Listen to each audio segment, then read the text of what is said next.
name's Owen, and I'm the Dungeon Master of our Return of the Giants 5th edition homebrew campaign. Hi, I'm Ali. I'm playing Lyra, the Eladrin Spore Druid, and she is just a little bit obsessed with mushrooms.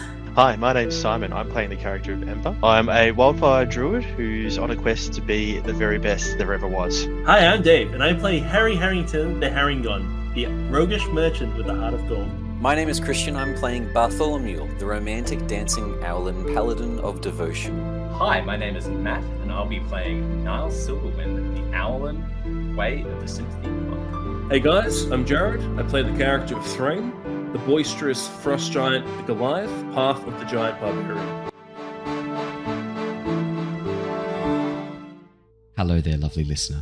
This is just a warning to let you know that this episode of Return of the Giants may contain adult language or adult themes. Hello! Hello, everybody!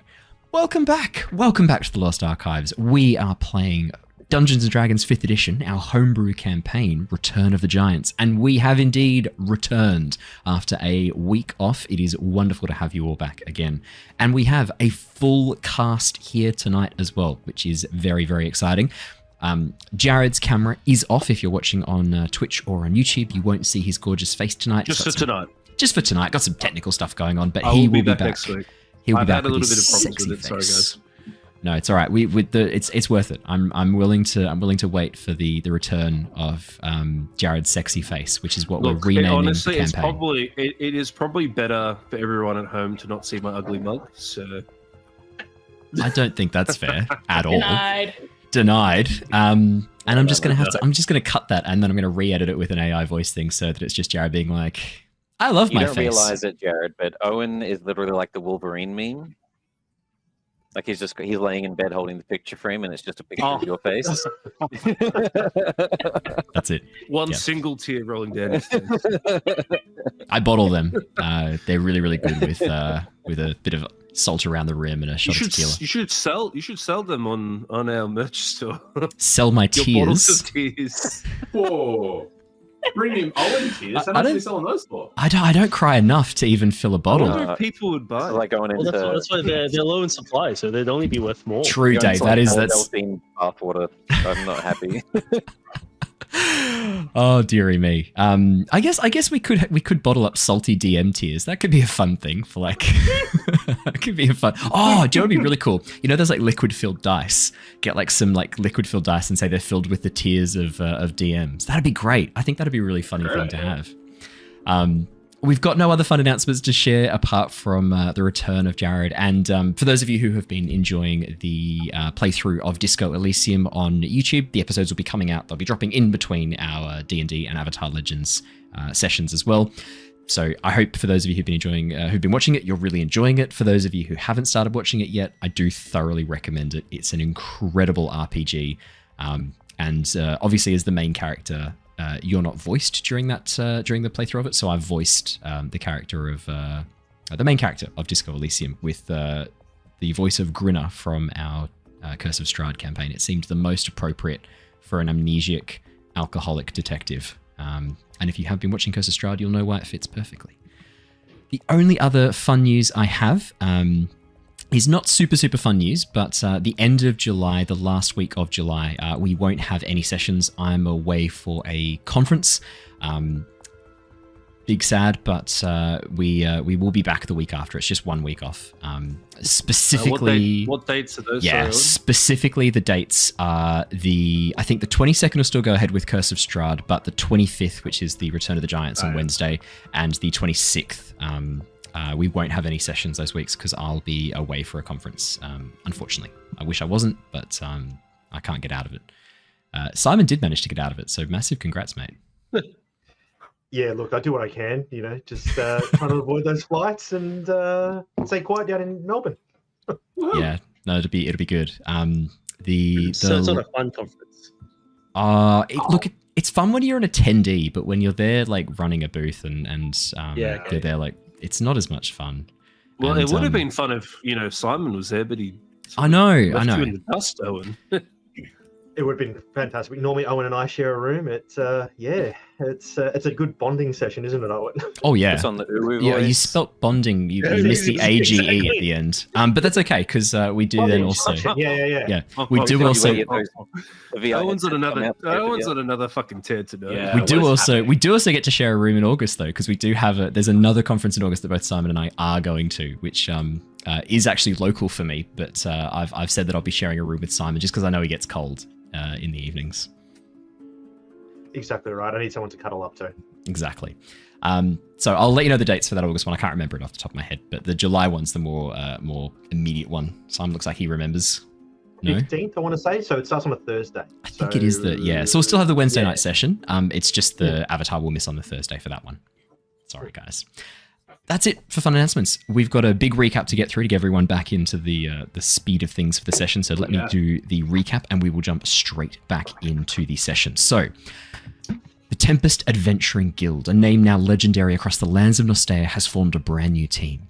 Lyra, Niles, Harry, Ember, Threign, and newcomer Bartholomew are exploring the vast caverns of the Underdark.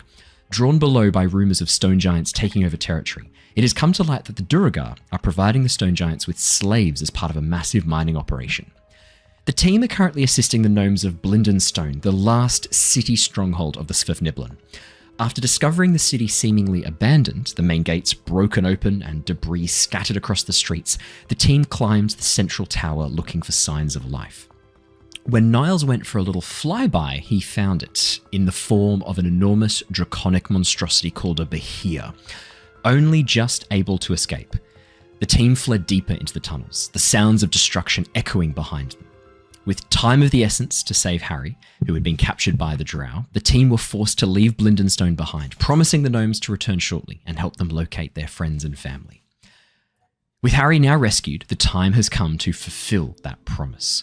After taking a few hours to resupply and plan on how to take on the Behir at the Society of Brilliance headquarters, the team are back in Blindenstone. With Gobbledy having returned to the city a few hours earlier and now missing, the team have accompanied Noose and Gook to try and save their friend. Riding the rails back into the hidden railway station, Lyra and Niles spotted signs of life, perhaps indicating some of the residents of Blindenstone having escaped through the railway system. Continuing on, the team climbed part way up the tower, finding it far more damaged since their visit only a day earlier. Moving quietly, sensors tuned in to every sound and movement, the team slowly made their way up to the second floor, observing an enormous hole now smashed in through the eastern wall. Just in time, the team noticed a flash of blue scales near the hole, a sign that the Behir may be waiting for them, ready to ambush. Ember decided to send out Flicker as part bait and part sacrifice, getting him to hold the vial of poison he had been gifted by Sylvie. This proved to be a brilliant move. The second Flicker emerged from the tower, the Behir immediately attacked, biting down on Flicker and accidentally ingesting the poison. With the Behir howling in pain, the team launched into an attack, Threign and Bart focusing on keeping the Behir locked down, while Harry, Ember, Niles and Lyra focused on damage. We left off last session in the midst of combat, Bart having commanded the Behir to bow before him, and Noose taking a heavy hit from falling debris, calling out for Gook to go back to the Black Powder Reserves. And that is where we left things off last session. We are going to be jumping straight back into initiative and into the midst of combat. Let me bring us across to the map, and we're going to switch across to some slightly more appropriate battle music. At the top of the round, it is Niles' turn. Let me just come up to speed with my key points and whatnot, because it's been a little while. It's been a hot minute. Yeah. It's been a while. It's been a while. So I think Niles is going to get in on the action here. Where is... Just to catch you up to speed, Matt, just because it has been a little bit of time, the last thing that you saw, the last couple of rounds of combat, you would have heard Bartholomew basically cry out, "Grovel!" while holding aloft his holy symbol. Yeah. Which the Behir does seem to be in the process of following as a command. That's very good. Well, in that case, Niles is going to lay down the pain and is going to fly his full 40 feet of movement to get into combat with the Behir. Also, settling up to Bartholomew, getting a little bit closer there, hopefully to get his aura. Yeah, I'm just gonna start hitting him. Perfectly timed with the music too, I have to say. Brilliant. Let's see some I'm attacks. assuming these are with advantage because he's prone. He's not or- prone yet, so the command came through on Bart's turn. On the Behir's turn, he has to follow the command, so it hasn't happened his yet. movement was already 0 because of the cold strike from memory, but he hasn't been knocked prone yet. So my on attacks his are turn, good. he has to follow the command, but it hasn't been his turn Yeah. yet since the command. Let me just write this. Oh yeah, true. He will have 0 movement until it comes back to my turn. Correct, Exactly. correct. Yeah, so that's why I was so happy that worked for you, because you've essentially stopped him from being able to stand back up now. Yeah. I'm sure Well, he has a so lot of with stuff he can Grovel, still he do has to there. use his full turn to basically bow down, and then that ends his turn as well. Yeah. So even Okay, if so even if he they're wanted regular- to, Lie down and then just get like frozen to the ground. yeah. If they're just regular attacks, I'm assuming the 11 will miss, but the 17 hopefully will make it through. The 11 definitely misses, but the 17 does hit. Just. Excellent. Yeah, good. I will roll some Damagios on that one. Hopefully that rolls at least. Nope. I don't know why these rolls aren't working. Oh, from if you people. click on the little dice icon, that will do the roll for you, or on the numbers themselves. So if you actually click on the damage, where it has the damage, it should actually roll in there too. Let me try that one. It's just come up with the unarmed strike again. That's okay. I'll figure it out. It's just being annoying. Roll 1d6 plus 5. Nope. Roll. Why is it being weird? Chat want you to kiss the Behir goodnight. I'm going to. No, I that's a think 6. they legit want you to give it a little 6 damage. I will mark that off. Wow. Let's go, Niles. He's going to use key points to do flurry of blows as well. Brilliant. And we'll do 2 more attacks. Hopefully they hit. I'm ready. I'll Bring them on. Figure out these bloody thingamajiggies in a sec. That's going to be a 19 and a crit. Let's lock and go. Oh my goodness. Here we go. Here we Hey! go. That is Here a we go. natural 20. Fantastic. Let's spam those 20 emits and let's see some damage. Let's fucking go, boys. Those will both hit the 19 and obviously the they natural sure 20. will. For a total of That's 28. Right, we need it. D6 plus We 5. literally can't let up. Okay, that's a Smash 9 that on the damage first out. hit, So 9 damage, yep. and then we'll do the crit damage as well. Yep. Bartholomew and Christian are both terrified if this thing gets like a single Yeah. good turn. Yeah. So that's a 9 plus 6. Did you so roll it's a- 2 4s? Yeah. Oh my god, amazing. So that's going to be 15 for the second because it is 9 damage, but then you get the full dice Yep. again. So that is Yep. going to be a 15. bad. Incredible. Incredible. Not bad. Not bad. As you rush in, Niles, moving past Threign, dodging over the broken buildings, sliding along the tiled roofs, the tiles crackling underneath your clawed feet. As you hold your wings aloft and glide down, fists out, you land 2 strikes. Actually, no, sorry, only 1 strike against the creature, 1 massive strike. And as the Behir sort of rolls its head around trying to look for the source of this sudden stinging pain, your 2 feet come up. 2 roundhouse kicks as you finish off that glide down. And then as you land on your feet, claws out, ready to attack. Anything else on your turn, Niles? I do not believe so. No, that's it. I wait patiently for my turn Brilliant. again. Lyra, it is your turn. All right, so 2 quick questions. One is with Noose, is he sort of on the dead making saves, or is he kind of like hurt but not like actively dying? Lyra, do you want to make me a quick medicine check? This is a free action or perception. Medicine or perception? Medicine. All right. Last, Oh, no. Who's in the back? Damn it, I should have done perception. Leave me behind. If I'm ready. it's a perception, it's 3 more than that. 8. There's blood all over him. Ooh, it doesn't look good. All right.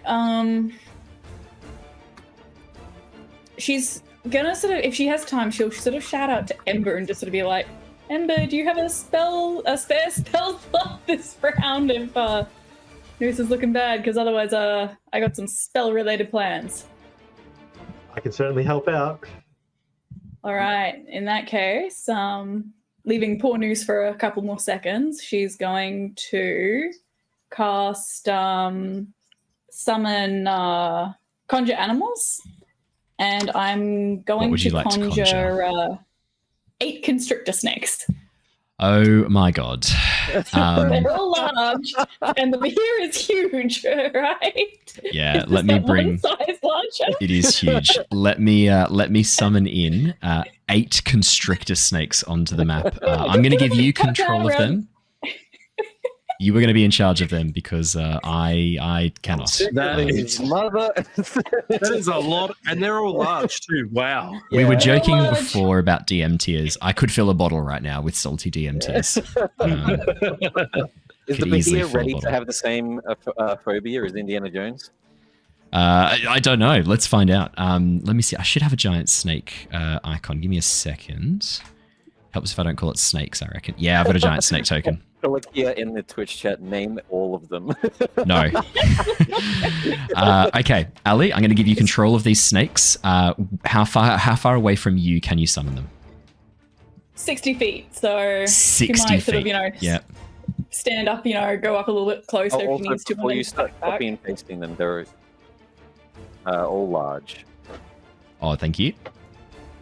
Oh my god. All right, let's drop these bad boys down. So they're the same size as Threign. Threign, suddenly as you take on your giant form, frost crackling around you. Ali, you can position these as you see fit within 60 feet. Thank you. Oh, no, not that one. You can put them anywhere you want. You've got it's the entire. You can surround the Behir in these if you wish. This is the dumbest shit ever. And people say druids are they're just the most OP class, and I go, yeah, they fucking are. I almost overlooked the constrictors. I was sitting there, I'm like, what am I gonna summon? I'm like, oh my god. Simon, Stan, Stephen, Sally, Samantha, and Keanu are the options for the snakes. I wonder though, I think I do like the suggestion of Severus. Severus, yeah, I like Severus for the last one. One of them has to be called Noodle. Noodle. Okay, Danger Noodle or just Noodle? They're all Danger Noodles. No, just Noodle. Snakes. There nearly isn't room for us to attack it, Ali. There's not enough room for me to put the constrictor snakes on. Do you know what I find quite funny? Is like we can literally be like, coming soon to a theatre near you, snakes on a Behir. Which I do quite like as a funny. All right, so as Lyra, this is a farce at this point. I think I've got the name of the episode. Too many snakes. Lyra, too many snakes on the battle map. Too many dicks on the dance floor. Too many snakes on the battle map. As Lyra, as you concentrate, for some strange reason, you feel your mind echoing with a memory that's not your own. A memory of Shana. You feel the cold Arctic wind blow against your face, and you remember Shana trying to use Speak with Animals to summon a snake up in the northern waters of the Arctic Circle, and being unable to because it's the Arctic. Lyra, you are not held back by such paltry magic. As you concentrate, you feel your connection to the serpentine forces pulse within you, and as you reach into your bag and pull out lengths of string and throw them into the air, you watch as this spore-like magic surrounds them, and these enormous, partly see-through ghosts of snakes made from spores assemble, literally these spirit snakes from spores joined together by these mycelium tangles within themselves, begin growing rapidly as they surround the Behir. The Behir looks around and lets out this challenging roar. Its enormous serpent-like body, very reminiscent of the snakes now surrounding it. And as it lets out this roar of challenge, you watch as one of the snakes just looks and goes, probably Noodle. Anything else on your turn, Lyra? It's a good snake. She's gonna, with the rest of her movement, she's sort of gonna just tuck herself out as far as she can away from the Behir. actually probably even putting herself between the Behir and Noose, or like, you know, just sort of like off to the side, like keeping an eye on him. Yeah. She'd feel bad probably hiding behind him. Yeah, that's absolutely fair enough. As you summon in these this multitude of snakes, can I confirm? Because you can summon 8 beasts of a challenge rating of a quarter or lower. Are you summoning, just constrictor snakes, and they are a large beast? Fuck. Constrictor snakes of challenge rating 1/4? Which doesn't seem right. Doesn't seem right, does it? Amazing. We all know that the CR rating of D&D is bullshit. Yeah, because like the closest equivalent is the crocodiles, right? Which is CR half. So I get, 4 of them, but it's like they pretty much have the same to hit. Like, it's the thing I love is that for constrict it just says it's just to hit one creature and the target is grappled. It doesn't specifically say it has to be size smaller or larger, which is even more incredible. Oh, so it could grapple like a gargantuan. It doesn't specify with the grapple. I'll double check if that's. Surely there'd have to be some form of a DM putting. So, in 100%. I would absolutely say that, but I do find it funny. A constrictor snake like grapples its Tarask or something. Yeah, it's also restrained. Maybe, exactly. Yeah. Fuck. Gargantuan seems like like I'm assuming that standard grapple rules apply, like with the size. Yeah. Okay, anything else on your turn, Lyra? No, I think we established that's enough of a troll. That's good for Lyra, but all the snakies get a turn. Need a roll. Yeah. Holy shit. This is madness. Hissy Elliot as a suggestion. I like Hissy Elliot, that's good. Do I roll for the snakes now, or are they? I believe it would be at the end of your turn. I'm not adding them to the initiative, so I'm happy for them to go at the end of your turn. All right. There's no way I'm rolling for 8 constrict snakes. attacks coming through to be This is madness. This is actually madness. 1, 2, 3. Alrighty, so you're rolling them privately to me, but that's okay. So we've got a 13 for the first one, that's a miss. 13 for the second, that's a miss. 21 for the third, that's going to hit. 22 from the fourth, that's going to hit. We've got a natural 20 from the fifth, that's going to hit. 8, and then natural 1, and then 22. So out of your 8 snakes, half of them hit. 1, 2, 3, 4. Really good odds. It's incredible. Oh, I'm just checking. Did they get flanking the +2 bonus? Yeah, even with that, they still don't hit the ones who miss. Oh, okay. So, Lyra, would you like to? I've got the damage here. I can do it for the crit. That's going to be 18 damage from the one that rolled a crit. We've got 5 damage. We've got 10 damage, and we've got for the last one 3 damage. That's great. Oh my god! As 6 points of damage as well as 4 grapples. Yeah. Yay! As you unleash the snakes and as they wrap around the Behir, you can hear bones beginning to crack, muscles straining under the weight as the Behir is starting to be crushed underneath these snakes. It's the Behir's go.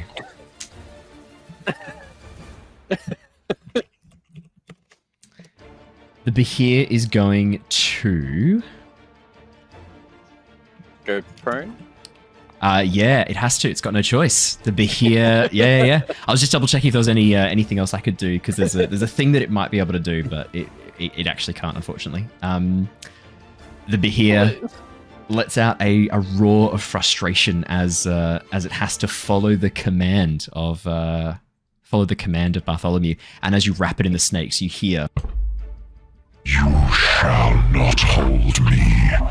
I will break you, eat you, crush you, tear you apart. You are insects." And that's its go. Harry. Really cool voice. Thank you. Yep. I wrote it down because I didn't want to forget. I am going to... Harry, time to do some damage, Harry. Yeah, I'll be useful. Yeah, Harry's going to hex. Yep. What would you like to string? What would you like to? What was that? Sorry. Strength. Yep. Strength. I thought you might. I know. I led the horse a bit there. let's do for Hex. What looks like the most hexy looking one? Well, I reckon that looks pretty hexy for that symbol. Wait, Done. hang on. Am I using Hexblade's Curse? No, I'm confusing myself. No, Hex is the spell. No, I'm using Hex. I'm using Yeah. Hex. I'm using Hex. That's right. Yep. Yeah, it's one of my spell slots. What did I just roll? What did I do that? Okay, that's an extra. So if I hit, okay.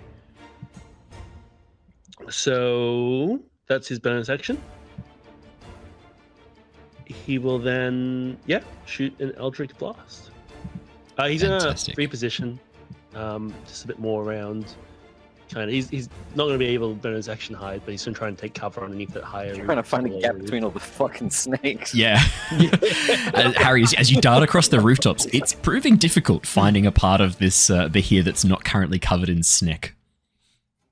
Well, Harry instinctively like crouches down and reaches for his like crossbow, but it's not there because it was taken. And he never recovered it when he was captured. So, I think given that you guys killed most of the drow, I know you didn't explicitly say I go and pick up my crossbow, but if you wanted to have gone and done that, I'm not an arsehole. Like, it's something Harry would have done. Dave might not have thought of it, but Harry definitely wouldn't have been like, well, I did say it, but then no one really said anything, so I kind of just left it because he's got. You picked up your crossbow, mate. You've got your crossbow. Yeah. Well, Harry puts his hand on the hilt of his crossbow, and then he decides, no, I'm going to reach out to Figment. And Harry points finger guns and shoots his Eldritch Blast. Fantastic. Let's see some attacks. 2 shots. That is a dirty 20 for the first one, 10 damage. Ooh, very nice. And then it's +2 for the hex, right? I believe that is for the Hexblade's Curse or for Hex. I can't do both this turn because. Yeah, No, both of them are a bonus. Both of them are bonus action. actions. Yeah. So I actually meant to do Hexblade's Curse, because that's one that reduces the strength, right? No, so Hex is the one that reduces the strength. Hexblade's Curse gives you bonus damage. I used and Hex. you crit on a 19. Okay, cool. I think Hex also gives no. damage. One of them's a dice, one of them's flat. Yep. You place the curse on the creature. You deal an extra 1d6 necromantic damage whenever you hit the target. So that's actually that I rolled before. perfect. Hexblade's Curse adds like a actual damage, like a flat modifier. And you crit on a 19 or a 20 with Hexblade's Curse. So the first attack's a dirty 20. That's going to hit. That's 12 points of damage. Brilliant. 12 to hit? 12 does not hit. Okay. Good. That's fine. Okay, yep. Next round, I'll Hexblade's Curse as well. Okay. Dave have advantage to hit though from the Because restrained. of the you do. That's a good point. Yeah. Oh, cool. Because the Behir is currently restrained. I think it's also. So was that 12 the second roll for my 20? Yeah, no. The prone cancels it out. Yeah, that's right, because it's ranged. Point, so it would be flat. So it's flat. So it's correct. We are correct. Correct. Alrighty. Correct. I believe that takes us to I hate Ember. being right, but I like being fair. Yeah. Ember, it is your turn. My bad, guys. We want to win this honest. No. That's it. So, Legit and crit is what we want. So we got Noose that's quite injured at the moment. Is that right? Noose is pretty covered in blood. So when the Behir started like writhing around in sections of the rock ceiling cave down above, Noose took a pretty nasty hit from one of the stalagmites that fell. Cool. All right. So because he's looking quite bloody and unwell, No, stalactites that fell. There we go. We'll get it 1 week. I'm going to cast No, I the won't. Healing Spirit right on top of him, essentially. So I don't know how you want to put that on the map, Owen, if you want to. But yeah, I can do it as a point. So maybe like a glow around him. The range of Healing Spirit from memory is 15 feet. Is that correct? Range is 60 feet from casting. It's a 5 foot. 5 foot radius. Cool. I'll put a 5 foot radius around Noose. There you go. Great. So I don't know. I mean, reading it sounds like he doesn't get the healing till the start of his turn. Is that right? I believe that is correct. I believe it's the start of the turn for any creature within the range. Okay, cool. All right, so that will stay there, So and Gook is then currently up here. Yep, carry on. as my action, I'll cast. So I can do a spell and a cantrip in the same turn, can't I? Yes, yep, absolutely. As long as they're different casting times, you're all good. Fantastic. Yep. So the healing spirit was a bonus action. So I'll just cast produce flame, and I will cast that from Flicker because I can. It's Yes, just you that can. way I'm not hitting anyone. So that is not very good. An 11. Doesn't hit. As you let loose this blast of fire, unfortunately with the Behir currently covered in snakes and lying on the ground, it's hard to get a clear shot. Cool. All right. And that is pretty much my turn because I don't think I want to move any closer. And Flicker at the moment, I'm not sure if he's next to or just holding on to Threign, but I think he might just hold on to Threign in case he needs to help him out on another Just riding turn Threign's later in life. shoulders. Cool. I love it. Perfectamundo. Alrighty, next up in the initiative, we have Threign. Perfect. I'm going to do what every barbarian does. He's going to rage. And obviously I've already raged. I know. So I'm just going to go to town on this Behir there's already a massive smile across Threign's face as he's just enjoying this, seeing all the chaos as well, seeing all the snakes appear. Such a spectacle. Everything. This is like a crazy battle, one told in legends around his campfire. So he is loving this. Everyone else is probably terrified, or at least some form of it. He is elated. So with that, let's roll some dice. This is what you were promised, right? That's it. All right. So 17 to hit for the first attack. That is going to hit. Perfect. I am going to save my frost strikes for now because there's like so many other creatures around this thing that I don't need to do it. I think right now. I think the Behir has a lot of issues. There's stuff going on. So that's 7 damage plus 2, so 9 slashing damage. Yep. I'll mark that And off then now. I'm going to do my second attack. 18 to hit. That definitely 11 hits. slashing. That goes to 13. Oh, that 17 would have been amazing. Do that one now. Yep. No, 13 slashing. That's 2 attacks. That's my main action done. Any bonus actions? Have a quick look. Raid's already done. Yeah, cool. I'm gonna move up. I'm sure Flick will probably, if he's attached to me, he'll probably just move up with me. Yeah. And, He can be and riding I'll on your just- shoulders. That's fine. And I'm going to look at the Behir. You might be covered in snakes, but just know that your opponent is me. Don't take your eyes off me. Bring it. I'm trying to goad him into attacking me. It's Yeah, what yeah. Threign would probably do. Absolutely. Cool. That'll be Alrighty. my end of my turn. Fantastic. Next up, we have in the initiative order, Bartholomew. Okay.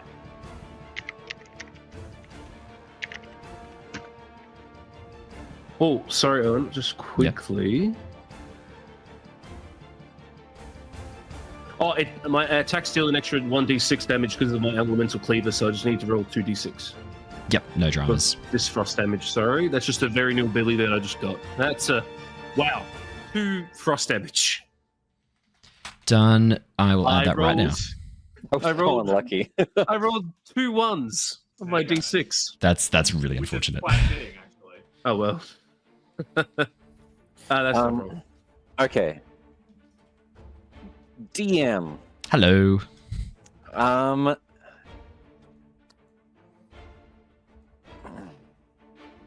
Oh, this is sounding interesting. If I were to be close to what the Behir is using to attack, Yeah. then I could technically use my reaction even if I'm not within 5 feet of the ally. The What do you idea is mean? if I were riding the Behir, Yeah. would I be able to use my interception no matter which ally it No, attacks? you would need to still be within 5 feet. feet. Because how would you otherwise interpose yourself? Because if you're like on the back of a Behir, it's such a long snake-like creature. If it uses its claws to attack, holding onto like a horn right near its face if it does like a bite attack. No matter who it bites, technically I'd be there. but not You know what you the could do, claw though? attacks, not the breath attack. You know what you could do? You could move next to Niles at least and provide him some potential cover. He's only right next to you. These fucking snakes. I wanted to get in between you and Niles, but this is so much shit. There's too many snakes. That's fine. That's fine. It is Okay. hilarious. I love it. It's pretty funny. Okay. Kong-Chi is going to go first. Kong-Chi is going to attempt to, let's have a little look, go for a bite of its own, grabbing at some scales as both of us are sort of back and forthing as this thing roils around. So a bite is going to come in with advantage. I'm going to +2 from the flank. The first one is a 21 to hit. That's going to hit. And the second is higher, a 25 to hit. Definitely 25 hits. dealing 6 points of, I think, no. It was 4 plus 4, 8 points of piercing damage. So not much, if that's, yeah. But better than nothing. Grabbing at some scales. I am then going to bring up the Dawnblade. As previously last session was trying to converse with this thing in Draconic, and Threign now grabbing its attention as well.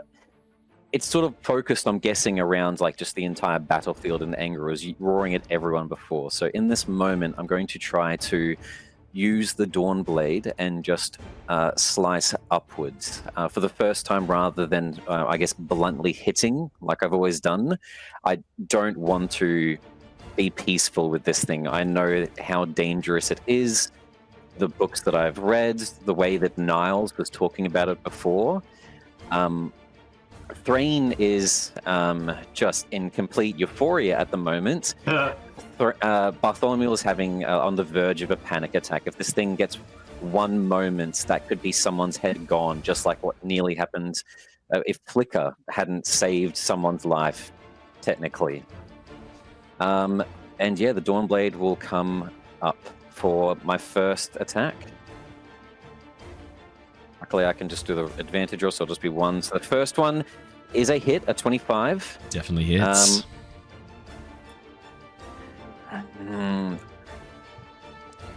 I don't know if I unload everything or if I save it for the second attack and hope I get a natural 20. Because I could miss and then I don't get a chance to unload everything.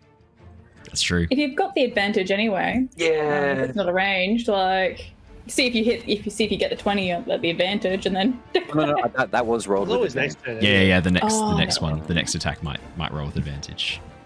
As in, like, you might get the 20 when you roll with advantage on the next attack. I forgot spell-wise. I'm going to be greedy. I'm just going to deal normal damage for this one. Yep. So the D6 from just the flat extra smite that the Dawnblade adds on. This ethereal, just radiant weapon rather than slashing damage. And then the two-handed for a total of 15 points of radiant damage. Boom, boom, boom. And then the second attack. I'm going to now cast, I should have done it beforehand to be honest, and it would have activated and I wouldn't have had a choice, but hindsight, I'm going to cast the bonus action in between the attacks, Thunderous Smite. So a first level spell slot, I guess more of like a shocking shooting, almost like solar flares from the sun, I guess, like rays that fire off, are going to start arcing in the radiant light across the blade as the thunder damage is going to start collecting in power for concentration. Oh, mother! Oh no, 12! And that's, oh no. Was one of those a natural 1? And the other one, no, 6 and a 5. Naturally. Dang. As you bring the blade across, at the last second, you realize what you thought was the flank of the Behir was one of Lyra's snakes wrapped around it, and you have to pull the blade out. Oh no. Avoiding the second hit. So 14, close. even with the flanking, it doesn't know. Dang. That is my turn. All righty. I will lose concentration on locate object on the dead person, And I'll now Thunderous just be Smite, yeah. concentrating on Thunderous Smite until I land the hit. Alrighty. Noose and Gook, who are going on the same turn. Ember, would you like to roll me the healing spirit for Noose? Sure. That is 5. And so with my enhanced bond, Is Simon very quiet? Simon's very quiet. I'll fix him up. There you go, Si. Talk a bit more. can you hear me? Hello, can you hear me? Still quiet. Talk a bit more. No. Hello, hello. Oh, Can you it's hear so me? weird. You've suddenly gone We a bit can, quiet. we can Can- hear you, but you're just very It's quiet. Oh, okay. I'll see if I can change that in my settings. But yeah.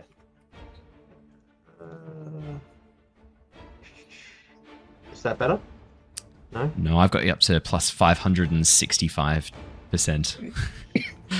Yeah, you can hear Just the connect fan in him the in a second. background as well now.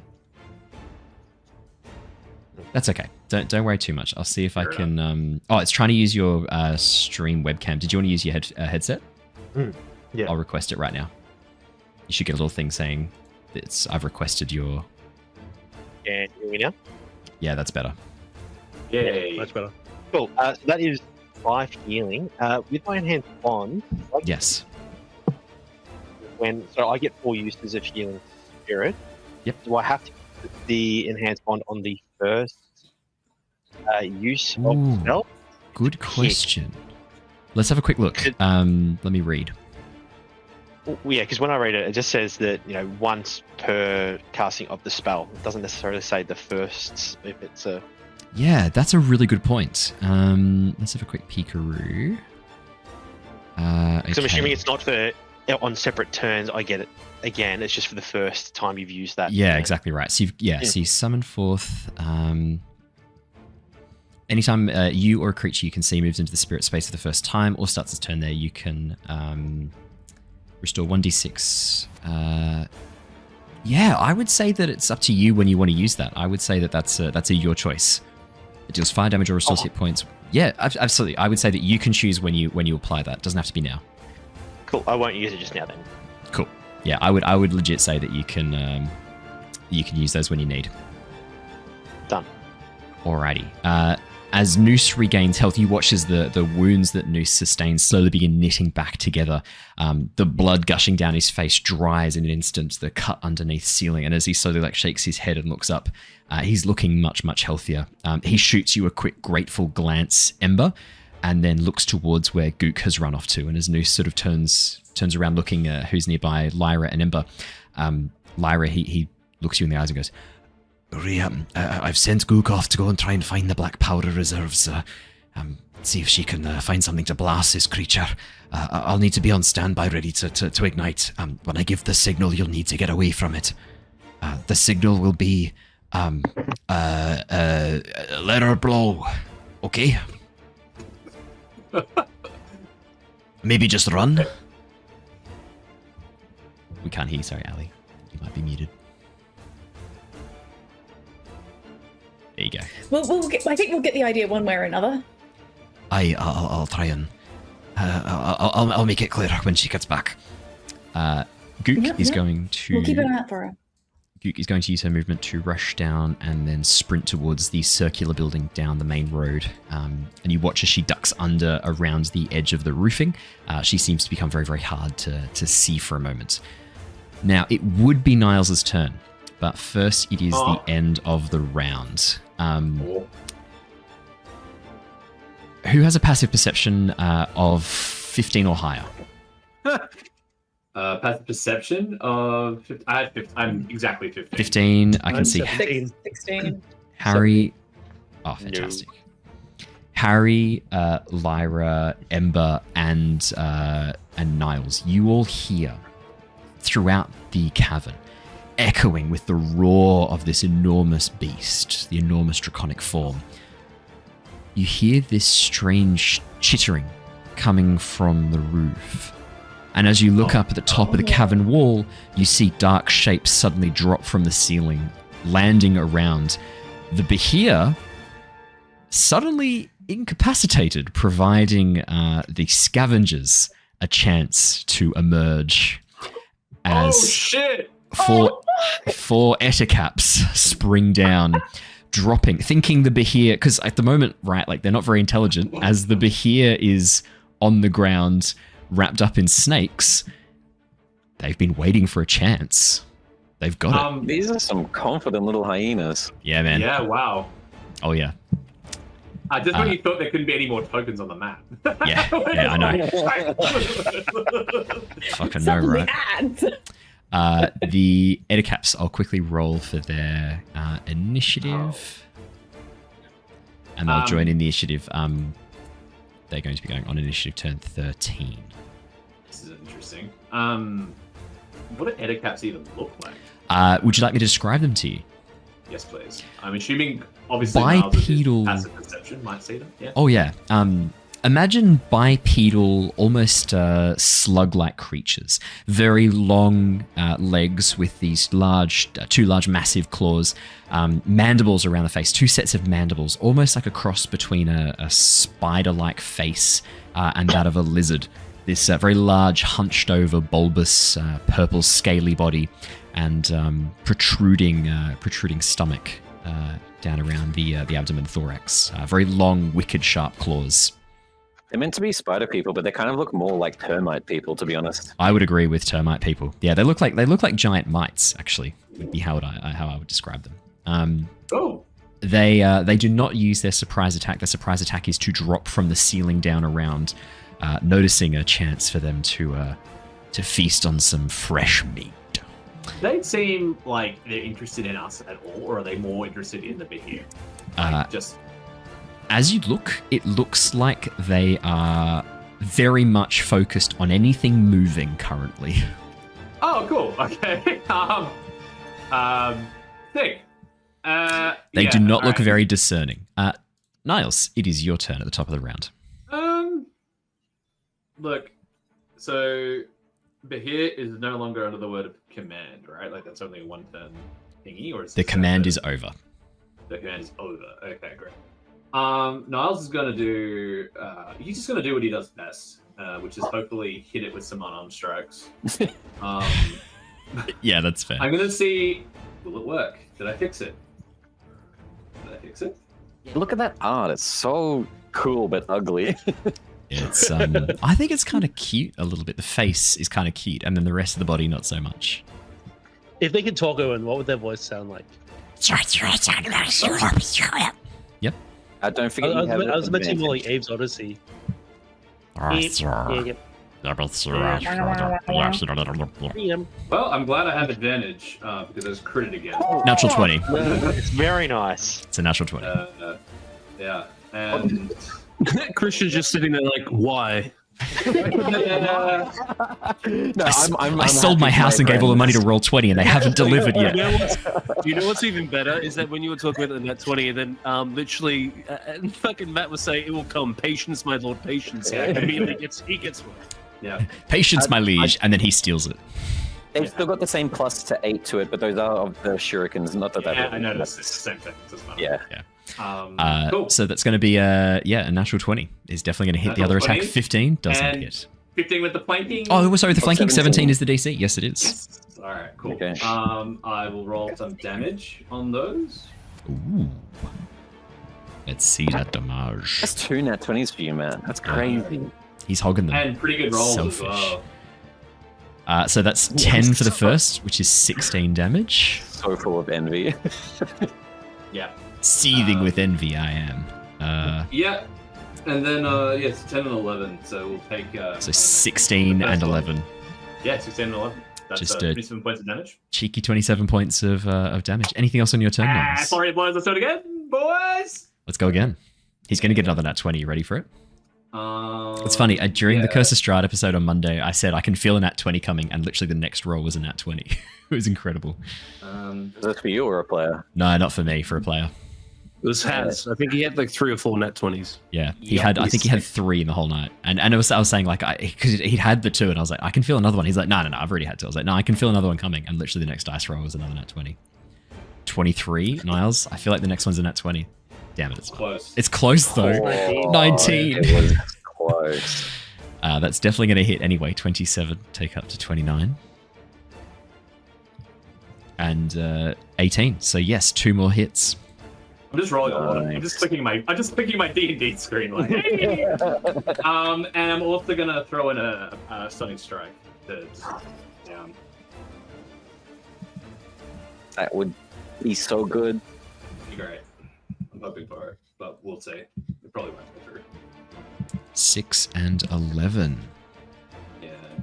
I will mark that damage off as you strike through, your sharp claws cutting through the scales along the flank of the Behir, targeting the nerve bundles, the muscle fibers, trying to take out this creature from within.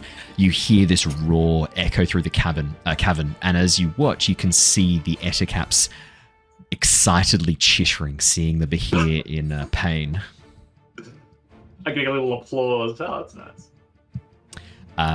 Anything else on your turn, Niles? Does the stunning strike go through at all? Oh, I need to make a Constitution saving throw, correct? Sure do. It's probably going to pass, but that's fine. 22. It does pass. Yeah, that sucks. That's an easy one. That's fun. Lyra, it is your turn. All right. So, we've sort of, I did. So she's gonna start trying to pick off this Ettercap, assuming that it's going to be probably coming after the most hurt Noose. But sort of the size of the Behir is not, the greatest sort of option. So I've marked your currently constricted snakes with red dots. The ones that don't have a red dot are not currently constricting the Behir. I just went round in order, basically clockwise from the snake at the top left.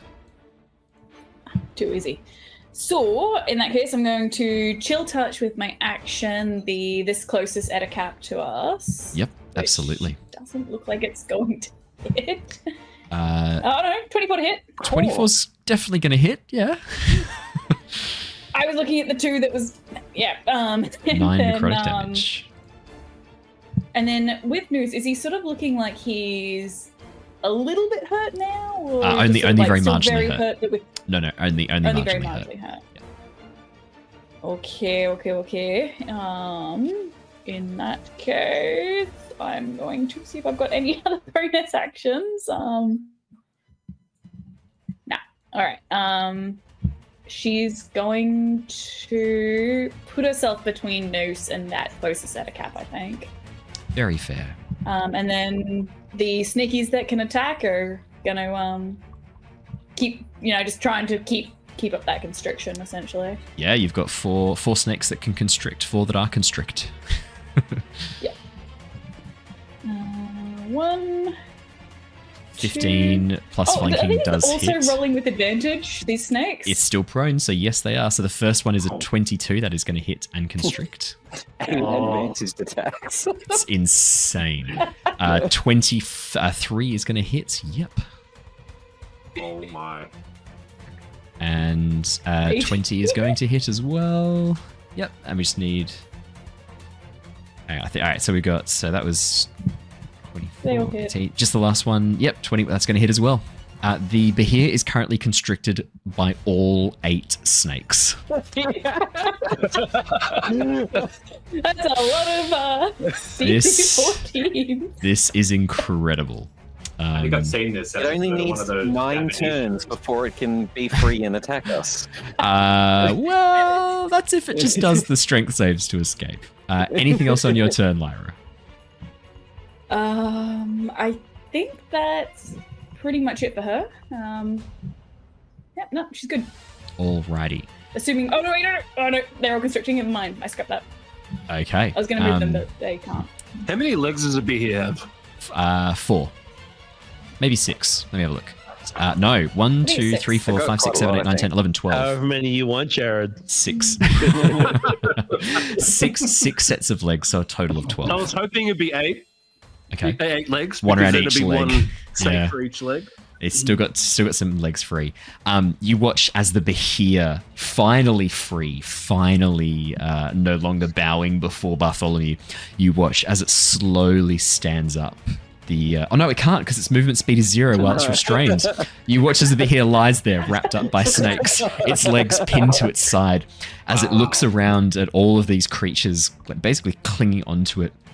You watch as the lightning begins to crackle out of its mouth. Oh no.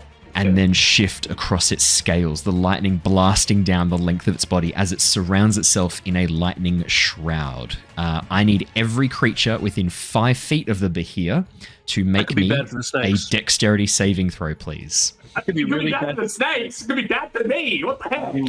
Hey, The snakes are more important. Lyra, just before you roll, 4 of your snakes have a +4 to this roll from being near me. Oh yeah, me too. Yeah. All right, I'll roll the first Wow. 4 are gonna have Yeah. the extra +4.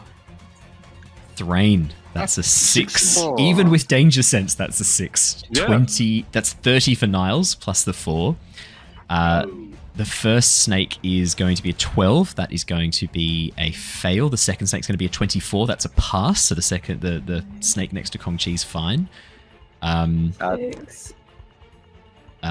next snake is a 12. That's going to be a fail. And then the last snake, 14, is going to be a pass. That's the one with specialties. Then we've got 6. And the first 4 have the +4. Yeah, perfect. Okay, so then the 10, 6. Oh, natural 20 on Flicker. Natural 20 for one of the Natural snakes 20 on a too. snake too. Think of all these natural 20s, Christian. Any one of them could have been yours. Kong What an asshole. Got a 23, and That's a pass.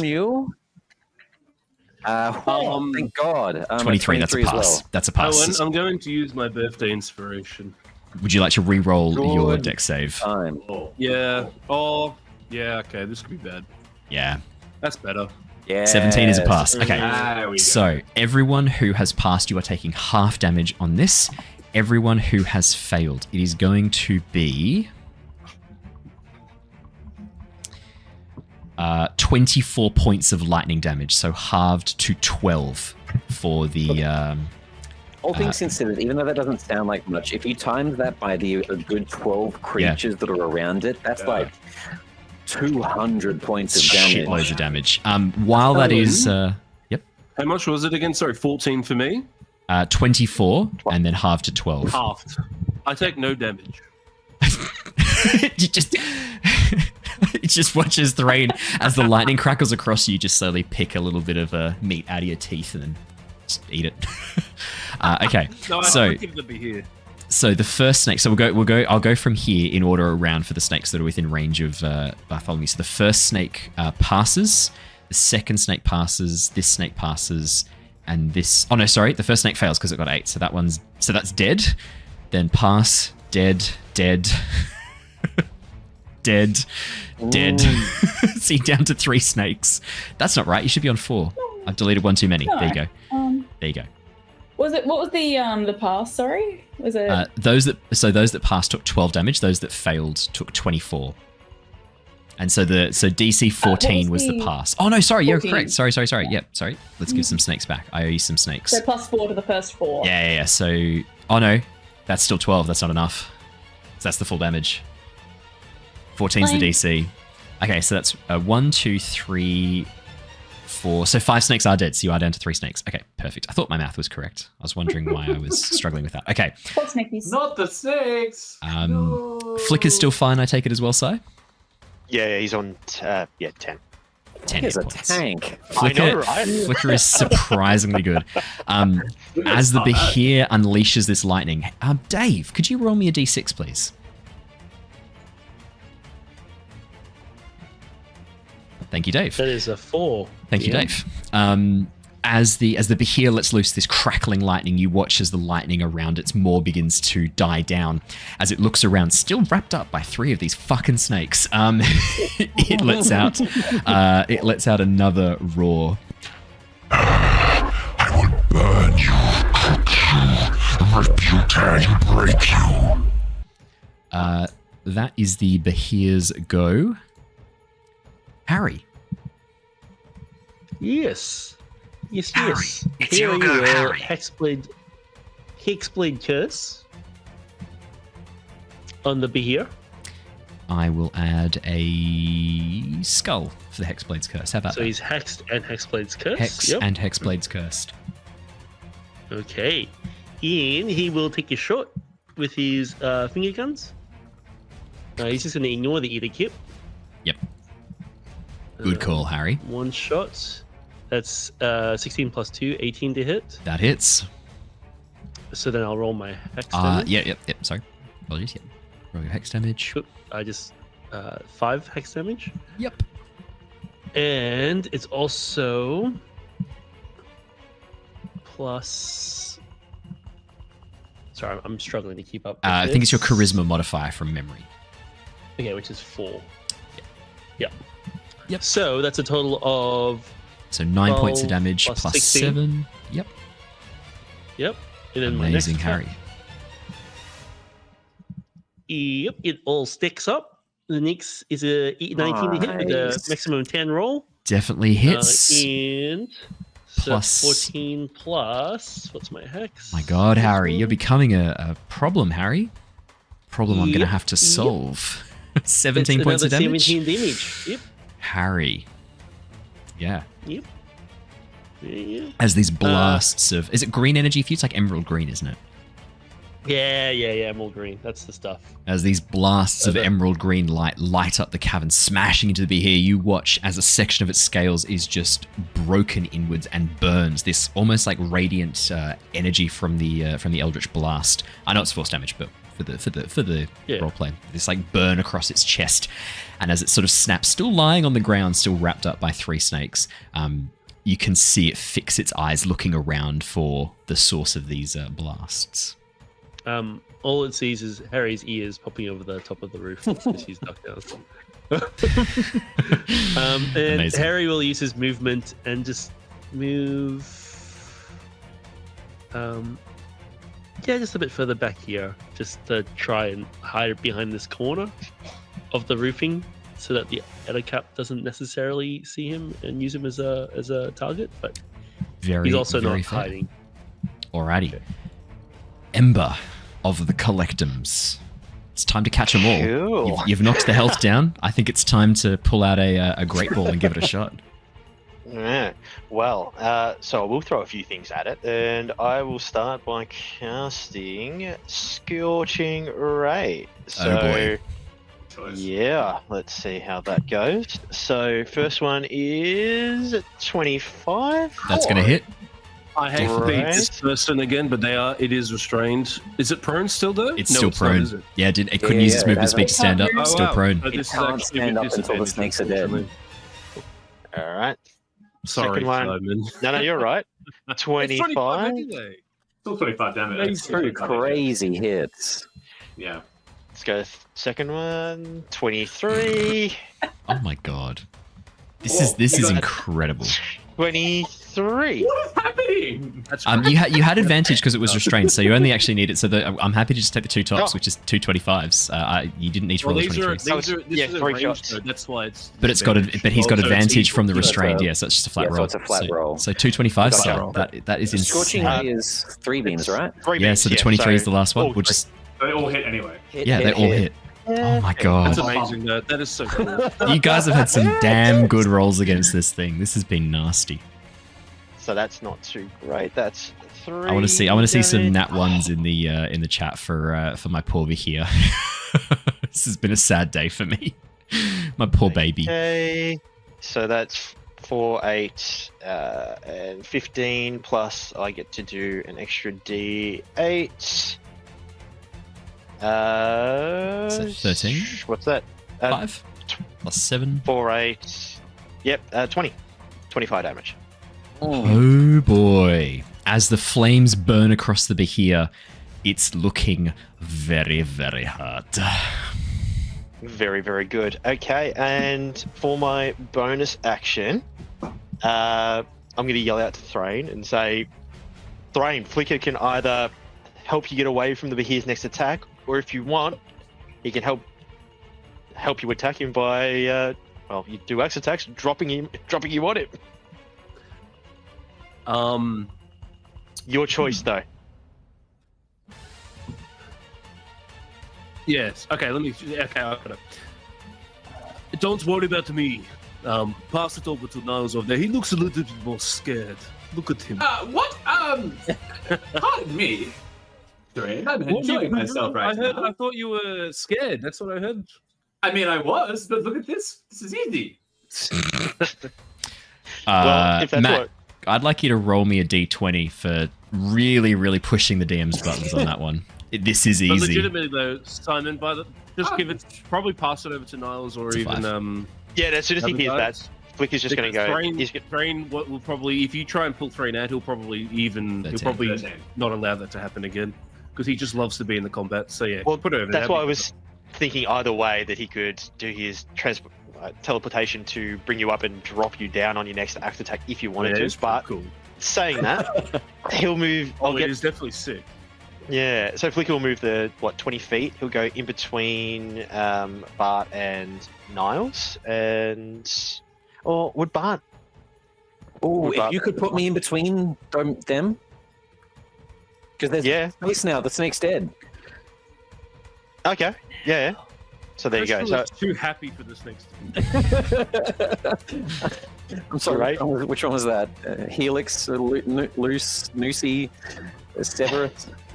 We had, I think it was it Sally, Simon, Steph? It was all S's. plus the And noodle. Noodle. Wasn't Noodle? That's Noodle. what I was saying. Lucy, sorry, Noodle. I don't know where. So Simon's dead, Stan's still alive, Steven's dead, Sally's dead, Samantha's dead. Noodle's Not alive. Sally. Not Noodle. Oh no, Sally! I liked Sally. All right. So Keanu's still alive for now. So look, Flicker's just going to hold his action. If the Behir attacks Niles or Bart again, like they just did before, he was going to do his teleportation to get them both out. Fair enough. I think that's a good held action. Okay, here we go. Next up, we have the Ettercaps. Lyra, your instincts against the first Ettercap were spot on. Chill touch, that doesn't slow down movement, does it? I think that's just an It advantage on only the next restricts attack. healing. Restricts healing. Cool, Cool, am I cool. thinking of? I'm thinking of... He's not undead, is he? No, he's not. That's what it is. It's undead. He is going to climb up the side and move inside, seeing some tasty, tasty snacks. As the first Ettercap rushes towards you, seeing you and Noose together, little like bright, shiny lights around As soon Noose. as he enters within 10 feet, I'm going to use my reaction to do Hail of Spores. Nice. Oh, Yep, yeah. absolutely. I had a feeling we were going to see As soon that. as I find it. Yeah. Boop. And I will roll. That roll through? Nope. Okay. Alrighty. So, Halo of Spores. I believe is it a con save? No. Yep, con save. Cool, cool, cool. The con save for the Ettercap is 13. It is a fail. It's going to take 6 points of necrotic damage as your spores choke it and begin to fill its lungs. It does get off 2 hits against you, Lyra. A 23 does hit, I'm guessing, Yep. and a 16. No. Okay, 16 doesn't hit. That is going to be 4 points of slashing damage, and you also take 7 points of poison damage as the Ettercap bites into you. I also need you to quickly make me a Constitution saving throw to avoid being poisoned. And I believe that's also going to be a concentration check for the snacks as well. Snakes! So you pass the poison. Let's- Let's have the you're And not a second poisoned. con for... Yes, please. Oh no! Oh no, Melanie! Oh no! You watch as around the Behir, the snakes, the spores just begin fading and collapsing into nothingness. You watch as Samantha dies, Keanu dies, and Severus goes to like reach out with its tail to try and grab onto you. Threign is pleading in its eyes as it vanishes into dust in front of you. As the snakes vanish, you hear an ominous rumble from outside, Lyra. Yes, I am free. The other Ettercap is going to From make a run outside? like, you're inside the tower. It's outside the tower. That's more just from like Behir. the I'm Behir. like, Yeah. what am I doing? Yeah. Hadar is free. There's just a slightly larger Behir behind. Now the snakes are gone. I, Hadar, have been unleashed. I was afraid of snakes. Yeah, that's all it was. It's That's why he wasn't. yeah. 5, 10, 15. Harry, another Edicap rushes up towards you. Does a 11 hit you? No, it does not. No, it does not. What about a 23? That me. Wait. How much does shield add? 5. Plus 5. Beats it. Okay, that's a shame. Okay, no, that hits. Could you please take 8 points of slashing damage as the Edicap fails to bite you, but one of its claws comes up and cuts through your armor, slashing into your chest, cutting through. Eee, that's not very nice. It's not. Pretty cool. Now, the Edicap's down here. Christian, could you need to please... do a concentration check for hex? Oh, yes, please. Yeah, true. Do I just roll a... It's a Constitution Is that saving how this throw. works? Yeah. Christian, could you please roll me a d4? Yeah. Actually, could you roll me 2 d4s? I need to know who the Edicaps are going for. Odds is Threign, even is the Behir. 4 and a 7, so odd. One of and even. each. One of each. You watch as one of the Edicaps rushes up towards Threign. The other Edicap rushes at the Behir, seeing the Behir still on the ground. It's still going for the Behir. This one's not very bright. We're going to call this one Jeremy. As the Edicap, we'll do Threign first. Threign, does a 16 hit you? Yes. And what about a 15?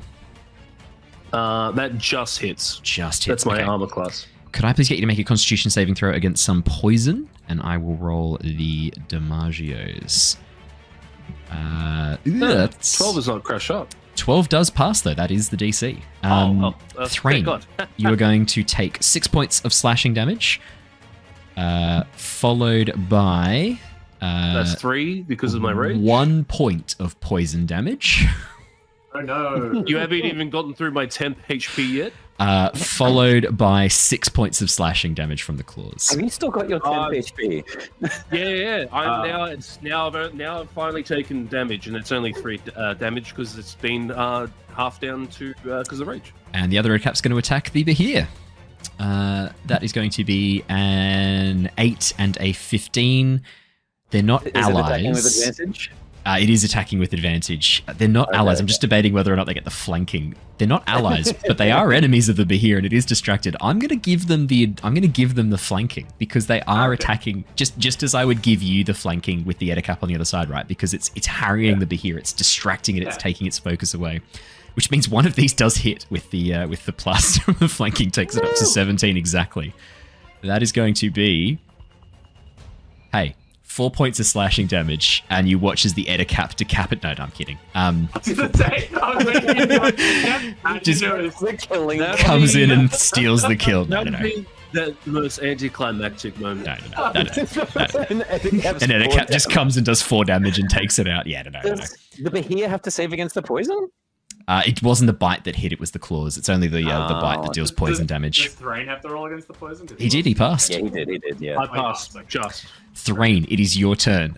You are surprisingly, annoyingly, there is this strange, mite-like creature trying to bite you, and he's on you. It's on your leg, biting into your leg. Its claws are digging into your calf.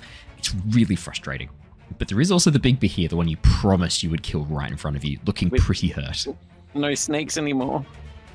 No snakes anymore. I'm going to split my attacks because the Edicap is annoying. It's not so much a threat, it's just an annoyance. And it's getting in the way of my big grand battle. So let's do that. So I'm going to attack recklessly, actually. May as well. It doesn't really matter. I don't have that IAC. I should have had Severus. I've just seen chat. I should have had Severus say as he reaches out for you, Threign. You hear, always, as he vanishes. That's funny. How's my Snape impression? I haven't practiced it in a while. I should practice it again. Bad. Always. But, 10 points from Gryffindor. Let's do advantage against the Edicap. That's 27 to hit. 27's going to hit. Deal with some damage. That's 9 slashing. Yep, plus 2 for the rage, so 9 slashing. Yep. Wow, another 1 for frost damage. Yikes. And then I'm going to actually attack the Behir. So I'm already reckless, and it's already got advantage anyway. But 26 to hit. Yes. 9 slashing, 11 slashing. Let's add a d6. So that's 3 cold damage, and I will do a frost strike. Oh, it wouldn't be the 9, would it? It'd be the 13 because the 26. No, we always take It's always the the roll. it's always the first damage. Okay, sorry, I didn't know. It's the only way to make it fair. I would rather the 13 damage. But I know, because it's the only way to make it fair, right? Because otherwise, it's always going to be shit. Because sometimes you get better damage on one, better things like that. So the only way to make it fair is always have it be the first one. Yep. But yeah, I will infuse this one with a frost strike. Yep. So you have to do a Constitution saving throw for me. I will do a Constitution another saving throw roll. for you. That is another additional 6 cold damage on top. 7. DC 15. It is frozen again. 0 movement. Wow. baby. All times you've used this on it, it's worked. That's amazing. I have 1 left. How much damage was that? That's 6 on the frost on the infusion. On the frost strike. Threign. Frost strike adds. Oh wow. No way. Threign. How do you want to do this? Yes. Let's go. All right. So, I like to think that my first strike against the Edicat wasn't almost like a strike, but more like I've just hit it aside with my axe. Yep. And I start walking up towards the Behir. This big smile crosses my face. Are you ready for a good fight? We haven't really been able to fight yet, have we, properly? Come here, let me show you something. And then while I'm like walking towards him, this frost magic is just emanating and swirling around my axe, and it's starting to pick up more and more and more of a blizzard as I get closer to it. I would imagine the Behir sort of looks down at me, laughs potentially. I then just spring forth.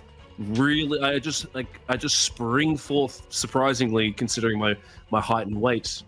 I jump on its back, and then I brandish my axe in the air, and then just bring it down on its neck. Everyone will hear splinters of like frost and ice. I bring it down again, because I've only cut partially into it, and then that second strike will decapitate the Behir. I imagine the Behir will then start writhing on the floor, almost like a snake getting its head chopped off. Yep. And then I throw the head on the floor. Actually, no, I don't throw it on the floor. I hold the head up. I am large, and with my carrying capacity, I can hold huge. Yeah, that's fair. So I hold he up. fires a lightning, bro. You just jab Which I your then hand use- in the neck hole and like sort of twist one of the organs, and you watch as this Which then lightning. I goes then use to just annihilate an Edicat. Yeah, But I Threign, brandish my axe up in the air and holding the head. Think almost like a metal album or something, like an old 80s like metal album. Just this barbarian dude with this like the second decapitated, edition like, monster monster's head. manual. I think it is. Is it the second edition monster manual where you've got like the holding the sword aloft, or is it? Maybe it's one of the. I don't think it's the monster manual. Maybe it's a different one of the supplements for second edition. I remember seeing. Like the hero's pose in the center of like the Luke Skywalker and the old posters of Star Wars. There was like a fantasy version of that I've seen that was really sick. You know what I'm going to do now? Yep. I'm going to look at the head I'm holding. I'm going to then toss it almost like garbage. Threign, as After all this talk, after all this anticipation, what a disappointment. As you look down at the writhing, almost worm-like body wriggling around, so these last few muscle twitches, you see the Edicat that had bitten into it just takes a big bite out of the the Behir with its mandibles like twitching around. And as you throw the head as it rolls, you watch the one eye facing towards you slowly move and lock on, and then roll up, dead. Oh wow, that's cool. Threign, could I please get you to make me a... Technically this would fall under history, but because it is specifically giant history, I'd like you to roll me a history check with advantage. All right, let's do it. As you annihilate. That's a natural 1. And a 4. Threign, the battle lust is strong. Nothing here triggers You know any. what? Actually, I would like to think that I'm just so disappointed because I thought that Behir was going to be this massive battle. I took 3 damage. To be fair though, you hardly fought this honorably. Like you didn't fight this honorably at all. This was no honorable battle. The hell out of him. This wasn't. I mean, Threign, if there's disappointment, there's got to be a part of your subconscious whispering to you like, but it could have been a good fight. I'm also disappointed with all the snakes. Yeah. Can Lyra suggest, hey Threign, I can't help but see that you're looking a little bit disappointed from the fight. The snakes might have had something to do with it. If you'd like a consolation, I mean, these 8 snakes were almost strong enough to take down over here with help. Would you like to fight 8 snakes? 8 snakes. I have a summon weapon. Something left. I was going to use it during the fight. What a meme potential there. You can fight the snakes if you want. Like, who would win? Threign, are you ready to wrestle Lyra's enormous snake? 8 of them. 8 of them. Yeah. Hold your magic, little one. It's okay. When we out of this place, I will take you up on this offer. I am very intrigued. Threign, I will move on to Bartholomew's go. Unfortunately, I can't take you out of initiative because of the Edicaps, but Bartholomew, it is your go. I am going to just hope that we can avoid a fight here altogether. With the momentum that Threign just sort of made, the Edicap taking a bite feels like that it hasn't really understood what's happened on like an animal level, like an instinctive level, and Bartholomew is going to try to tap into that. I'm going to use my action to channel divinity and use my sacred weapon. There we go, that one. Sorry, I put the wrong one in the chat. Creating the same 40 foot of light, 20 feet of bright light, also on my attack rolls. The idea being of just lighting up the Dawnblade as much as possible and holding it underneath myself. With my movement, I would like to leap off of Kongshi and try to, with a sort of spring off of Behir's body, land in front of the Edicap and beside Threign, 5, 10, 15, 20, 25, 30. Facing it and the other one eating the Behir. I'm going to hold the Dawnblade like under my chest, almost like a torch, like a...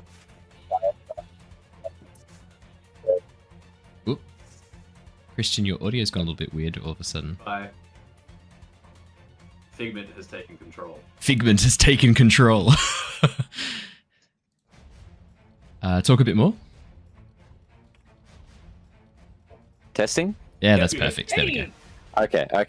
Holding the Dawnblade under my chest in a very like samurai-esque pose, I guess, but the purpose of it trying to use the light to illuminate my face in this sort of like horror campfire story. I was just going to say, that's like when you put the torch up. Yeah.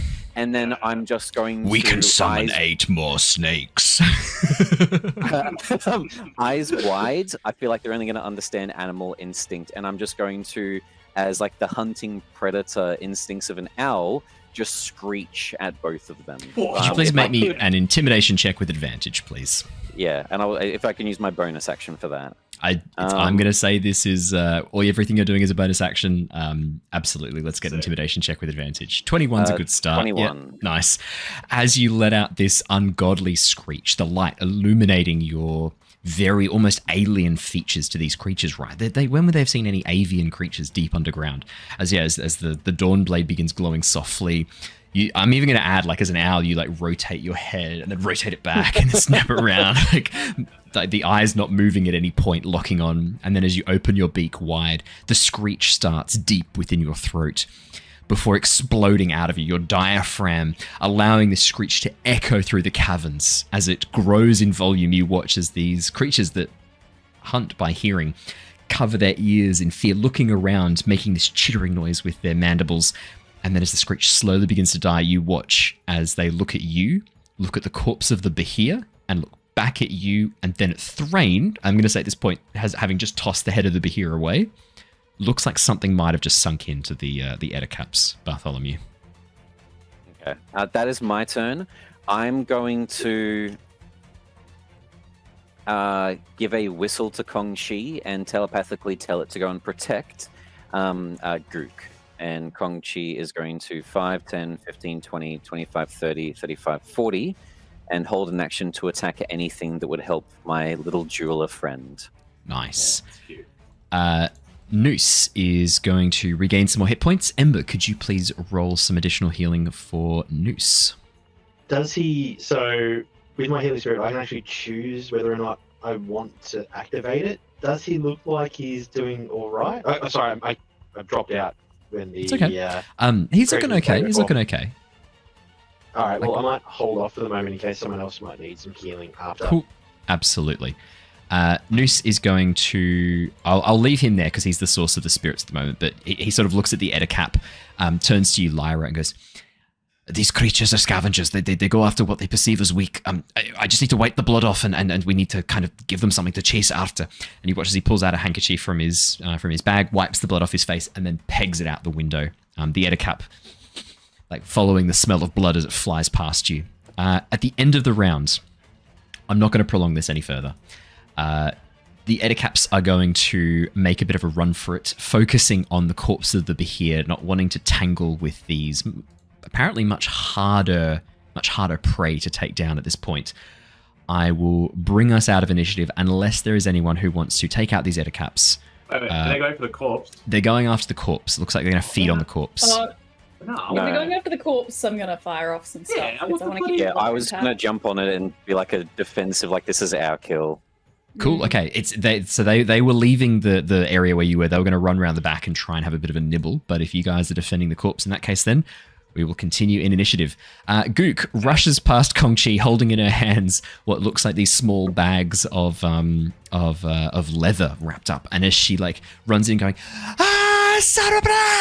she like freezes and then looks and sees the beheaded Behir, and then like looks at the pouch and then looks at the beheaded Behir again, and then goes, oh,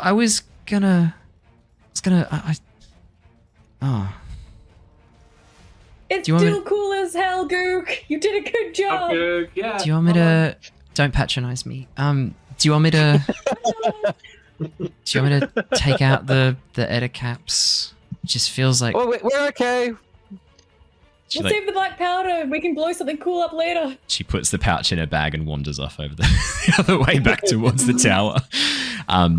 She had to pass a pretty difficult lockpicking check to get into the black powder, which she passed in a single turn, and she still didn't get to unleash the black powder.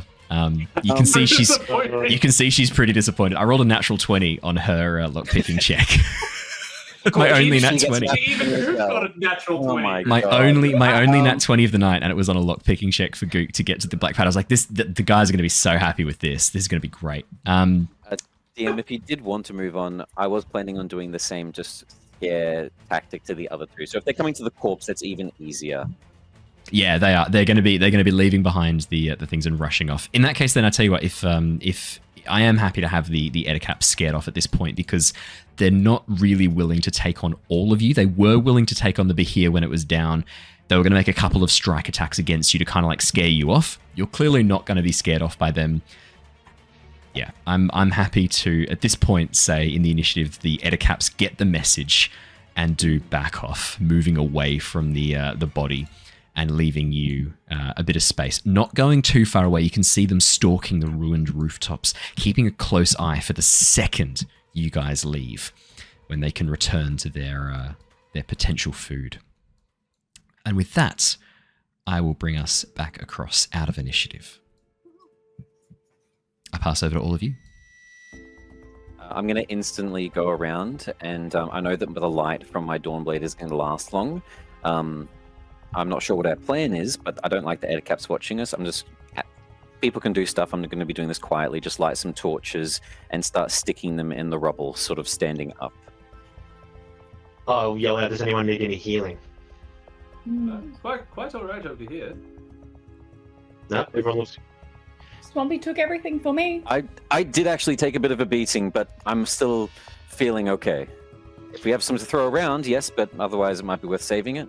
Certainly do. No, I've still got some healing to do with my spirit there. So I'd send him across to you, and I mean you can have up to 3 d6s plus a d8 in healing if no one else needs it. No one else is going to jump in or roll all of it. Can Yeah. also open the same if anyone else needed healing. Okay. Well, not the same, but similar. 8 hit points back. I'm nearly full. Yeah, we're good. For once, I am not almost Really, dead. from 3 d6s and 1 d8. Yeah. Wow. Very nicely done. That was. I don't know about. I was just gonna say I don't know about anyone else, but I'm not sure if the what kind of materials that Behir has on them that would be good to take with us. Exactly why I wanted to scare away the Edicaps. That's right. Yeah, well, I mean, the leather itself. I remember the armorer from the guild mentioning that if we found a good source of some very nice leather, they can make some very nice stuff. I do recall that Dragonhide does have some pretty powerful magical properties. It could be worthwhile taking a bit with us. Possibly. Don't forget, though, we were told by Albus this isn't a dragon. It's a cousin-like creature. But it could still be Leather is leather. useful. Yeah, that's right. Maybe has anyone seen a dragon before? Could they compare this thing's scales? Lyra, I think, at the very last battle from the previous campaign, she probably. Also, you studied wyverns and stuff. You might have some idea of their anatomy, like considering. I was going to know say, wyverns. your whole backstory was that you summoned wyverns. Lyra, do you want to roll me a nature check with advantage? Nature, famously, something that she's very, very good at. I know, you've rolled really well consistently on nature so far. 12 for the first roll. Yeah. 12, it's 12. It's 12 on both rolls. It's 12. It's 12. 12. It's 12. The roll is 12. Do you know, just quickly, do you know how many double ups we've had? We've had Loads heaps tonight. I Yeah. loads tonight. Yeah. Lyra, your knowledge of wyverns doesn't help you too much here, unfortunately. I mean, you know enough to be able to recognize this is convergent evolution at play here, right? This thing hasn't descended from dragons. It's not related to dragons like wyverns are. This is a creature that has evolved a body structure that resembles dragons, partly because it competes with them for food and resources, partly because it competes with them for territory. This is convergent evolution at play here with the Behir. It's inside and at its core quite a different creature. The scales on its body, it's not those beautiful interlocking plates that dragons have. It's much more snake-like. It's almost like this very flexible, soft skin. Making armor out of this is going to be a real problem. But a cloak wouldn't be too bad. A belt, shoes. Gauntlets, gloves. Yeah, think things that are much more flexible. I mean, if you could get these to a tanner, I mean, and you know that your Tabaxi armor smith works with leather armor as well in the Night Hall, Howls Under the Earth. And I've got leatherworking tool proficiency. Lyra. The question is for the life of me, I can't remember what toolkit I picked up over last in thing, or if the leatherworkers kit went with Tetra. Oh, that's a good question. Why would Tetra have the leatherworkers kit though? I cannot remember for the life of me who also had what skill. Because I can check. I can just feel- see. God, I'm going to. Bartholomew forgot as well. He was so busy planting the torches. I'm going to scream out Gobbledy. I wonder when you guys would remember. Fuck! I was going to say, at this point, you watch as the two gnomes, Noose and Gook, begin running around the city streets. Not getting too close to the Eticaps, but looking through the ruined buildings. I'll search with them and try to protect them. Call Kongshi with me. So everyone who's assisting the search, I'd love a perception or survival or investigation check. I would normally do that, but I am going to stay with the Behir corpse because I don't want to make it a more of a target for the Edicaps that are still kind of hanging out. We all just leave. It's just they're just going to take Wait, over. so who is going to help actually? We Ember, should probably Ember's move helping, Kongshi. Bart's helping, Ember and Bart. Owen is going to stay with the Behir and help Niles, then Lyra will probably help Look once reminded. I'll stay with the Behir and Niles. Threin's a bit disappointed. I just like I just imagine like Niles is just like there. That was pretty cool. Chad have just reminded me of one of my favorite NPCs with this. Yeah. I do feel like you need to take a little like a sample requested. Has everyone just got a fucking nat 20 but me? Yes. Yeah. It's all right. To that Niles, just quickly before you guys do all that to Niles, I'm just going to quickly say, yeah, what you did was also pretty cool.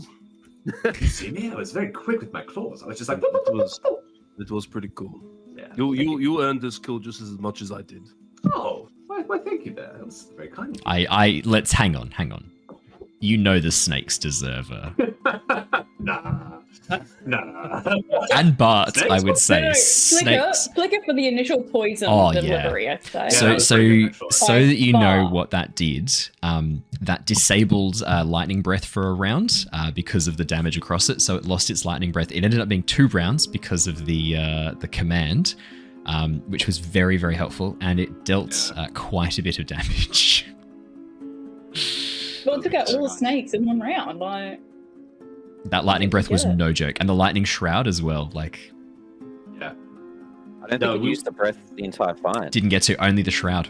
Yeah, well, it can only use one or the other, and the lightning refreshes. So it can't. If it's used the shroud and it doesn't refresh, it doesn't get the breath. It's the same ability. Ember was like the perfect delivery method for the. Admittedly, like not being Threign here, this is Jared. The snakes were they were pretty fucking busted. They were good. They were very good. That made it so busted. it was such a last minute thing. So I was like, just having a search. I'm like, okay, what beast can I summon? I'm like, crocodiles. Crocodiles seem cool. I can get 4 of them. They can do restrain. That's sick. And then I'm like scrolling through, and I'm like, I see this, 1/4 CR snakes. I'm like, that's fun. It's funny the parallels, because we just had the 2 giant ape strat in Curse of Strahd, where we had our sorcerer twin spell polymorph to turn 2 of the characters into giant apes, which almost soloed the druids of Yesterhill. The two giant apes. Yeah, it was incredible. The 8 constrictor snake method is also a very good method to use against adult dragons if you're ever playing like just regular D&D with dragons and stuff. Like it's very strong. 8 snake strat. I mean, you watch as Noose and Gook begin wandering around, yelling out for Gobbledy. Lad, Gobbledy, lad, it's okay, you can come out, lad.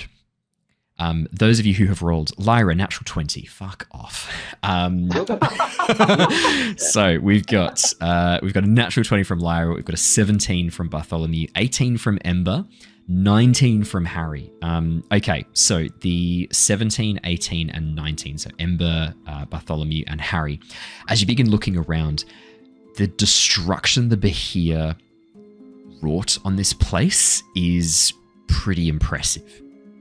Your kind of timeline for how long ago the city stronghold had fallen, how long ago Blindenstone had fallen, I mean, you kind of have it narrowed down to sort of within 2 weeks, this has all gone really badly. And as you begin moving around the city streets, that is very much reinforced. You can see that this damage, like the wood hasn't had a chance to rot yet, even wood that's exposed to open water, where there's stalactites dripping down from the ceiling, water dripping on wood. They haven't had a chance to even grow any of the mosses yet. There's no rot that's occurred in those beams. But you cannot help but start to notice signs that the Behir is unlikely to have left behind. In fact, the more time you spend wandering around and looking at the ruined buildings, the more you begin to suspect this damage mostly was done before the Behir's arrival. There should be massive claw marks on the sides of buildings where things have been torn down, or at least there should be massive footprints on the ground from the Behir. And there are tracks where the Behir has come and gone, but not enough.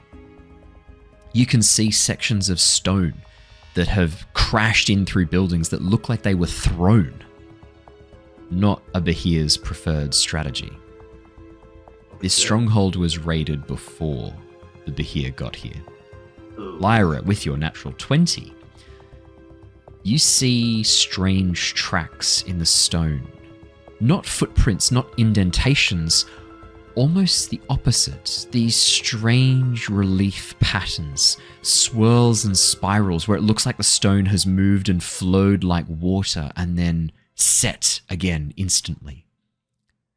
Magic was used here. Magic to shape and shift rock and stone and earth, to move through it as if it were nothing. A force attacked here. Maybe 3, maybe 4 creatures that could use magic to shape and move stone. And they weren't alone. An army of creatures moved here as well. Possibly Duragar, judging by the footprints that you can spy. And as you point these out to Niles, Ember, Harry and Bart, you begin starting to notice the footprints as well. Unfortunately, the Behir, its snake-like body moving across the streets, has hidden most of the footprints. But as Lyra points out on the threshold of doorways and inside the ruins, you can start to see signs that large booted footprints have moved through. Dwarven, probably, which means possibly Duragar. But Lyra, those swirls of stone... With a natural 20, only one creature springs to mind with what you know. Stone giants. Shit. Yeah. I was also going to say, like, based on the shape of the destruction, because I'd say stone giants probably a bit taller than Behirs are. Oh, yeah. So this is all but just confirming what we'd been thinking with the highway information that we knew as well. With the Duragar sort of taking control of the highways and the Drow being so confused why they have.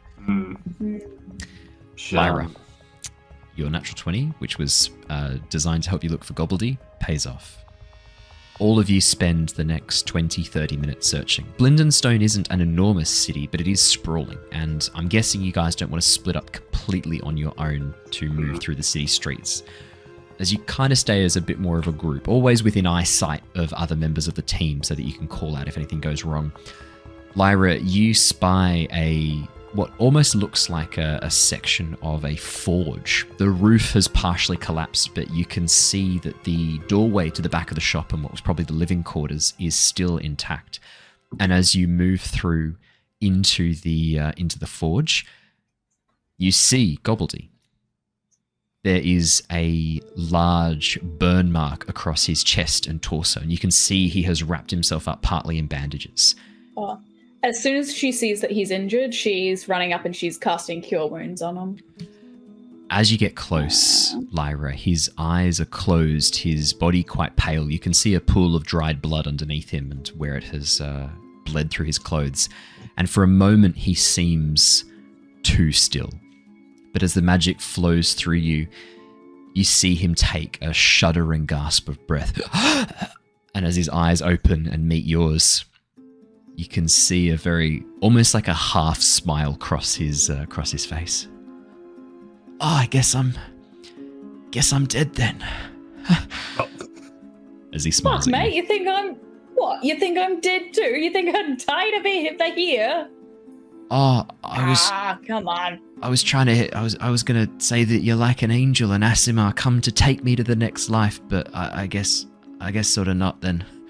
I was making a joke. Lame. Just made it sound like I died with you. Hey. Cringe. Playfully taps him on the shoulder. Forgive me, I was dying. So, how are Noose and Gook? Are they okay? I'm sorry I left them behind. I just had to know what happened to my family. Alive and well, Behir is no more. We're currently defending the corpse from Edicats because the leather theme's kind of cool, but that's in the grand scheme of things, that's neither here nor there. It's dead.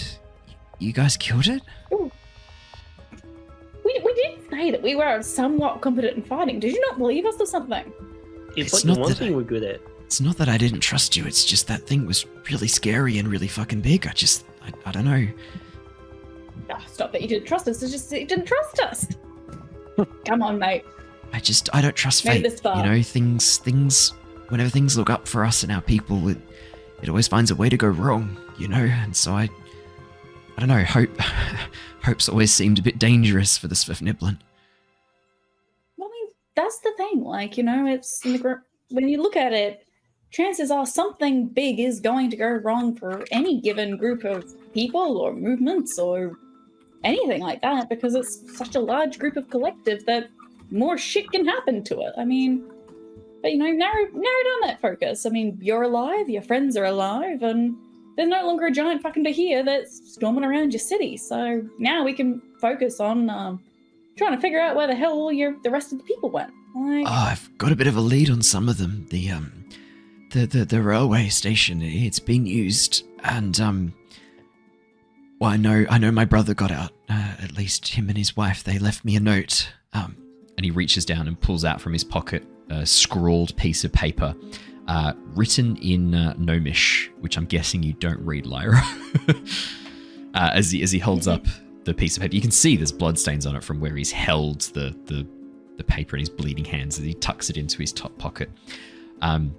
As he tucks it away, you hear from the doorway a cry of alarm, and as you turn around, you see Gook standing there, tears welling up in her eyes, her face pale as she sees Gobbledy on the ground, covered in blood, you sort of pumping healing magic into him. Not much though, only 4 points of healing damage as you pump a very... He's talking. She'd give him more if he looked like he needed it, but... Like it looks like he just shouts. She's like, alive. It looks like he took part of the lightning blast. He looks like he is very close to death. She's pumping another... I would be giving a hand. Another one into him. I'd say as Lyra calls out alive, the rest of you sort of see this and begin heading over it. As you cluster around the broken forge, you can see, Gobbledy inside looking very much worse for wear as the healing begins to lay on. After the next healing, how's Gobbledy looking? After the extra 5, he's looking a bit better. You watch as he slowly stands up, still shaking a little bit, looking sort of a bit unsteady on his feet, but as he nods, goes, Thank you, Lyra. Also, sorry, good news. Not just your brother and his family. We also inspected the transport tunnels, and it looks like a fair few of them has gone somewhere. Yeah, I noticed some of the carts must have left the railway station. That's what I was saying before. I think some of our people got out. But I think I can't find anyone else here. Did the Behir... Have we cut open its... And you can see words failing him a little bit as he's clearly imagining a scenario where the Behir ate. It was very hungry. I think it has not eaten in a while. Okay. That weirdly makes me feel a bit better. I'll lay on hands 6 more hit points and just start trying to get rid of some of the infection. As you lay on hands, the spark comes back into his eyes, the warmth back into his cheeks, and as he slowly cracks his neck and looks around, he goes, I'm actually feeling way better now. As he looks down at the burn on his chest, which is now almost fully healed. I just have this vision of me, like all 3 of you, just with your hands on him, like get better. And it's just like, oh, okay. I'm feeling better, guys. Thanks.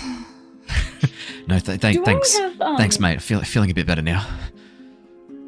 Are all 3 gnomes with us at the moment, or is it just the 2 of them? Gook and Gobbledy. Noose is down a side street. He's not as quick on his feet, being older and a bit slower. Sure.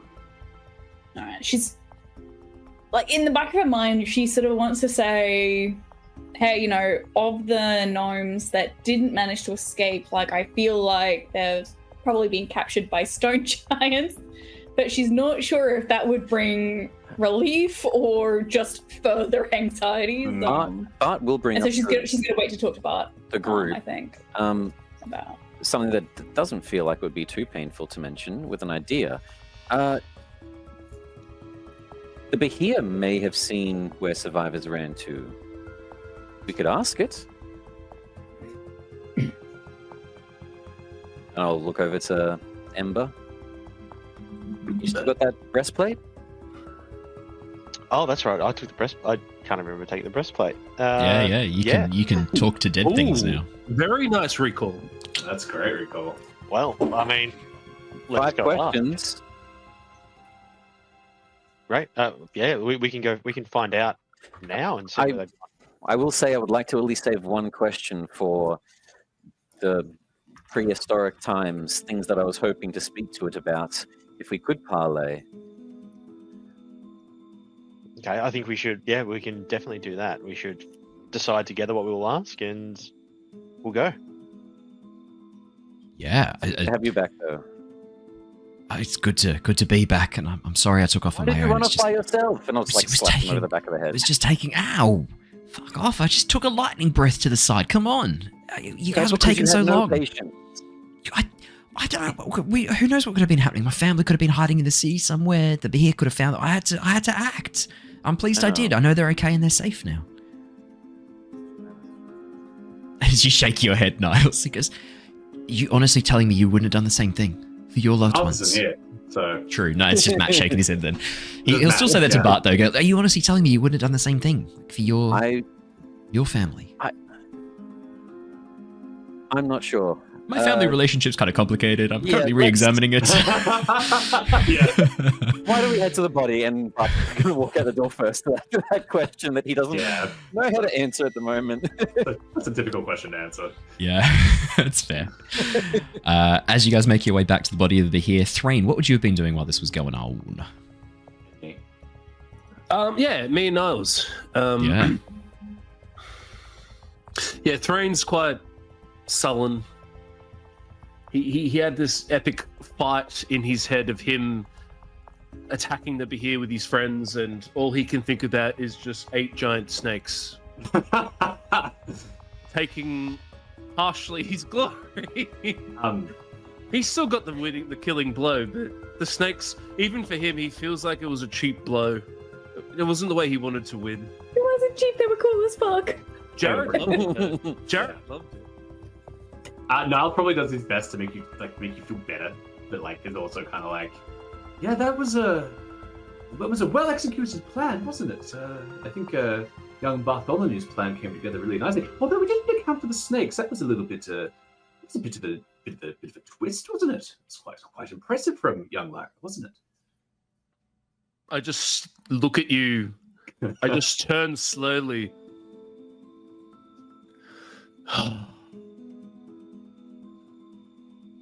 The glory.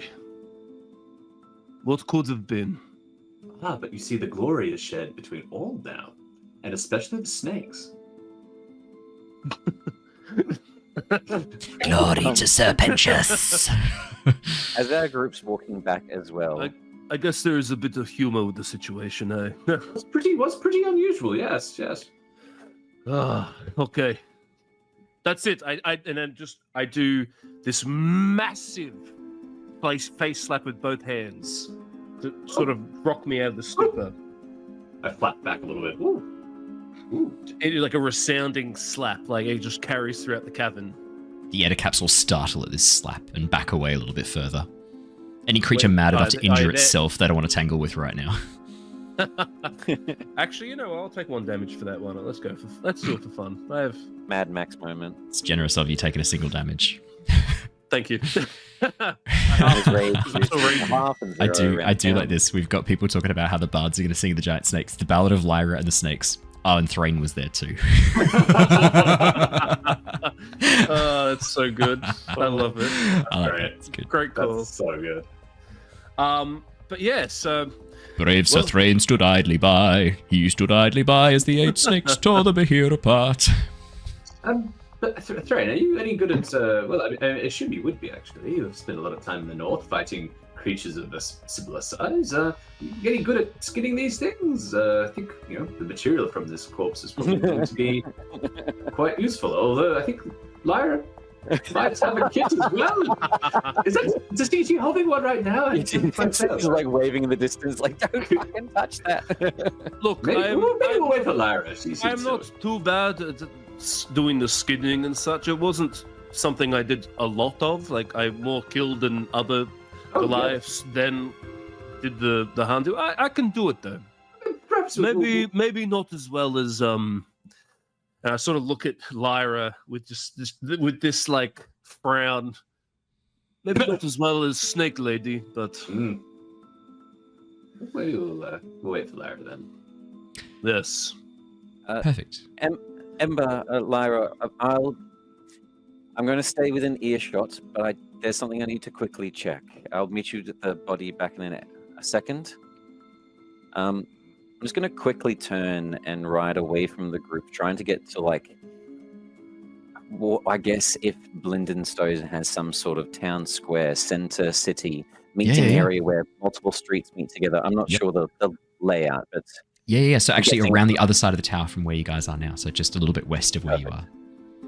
I'd like to just ride over there, and I think I'll try to join back with this questioning with the body on like the last end of the questions. It should only be a quick thing.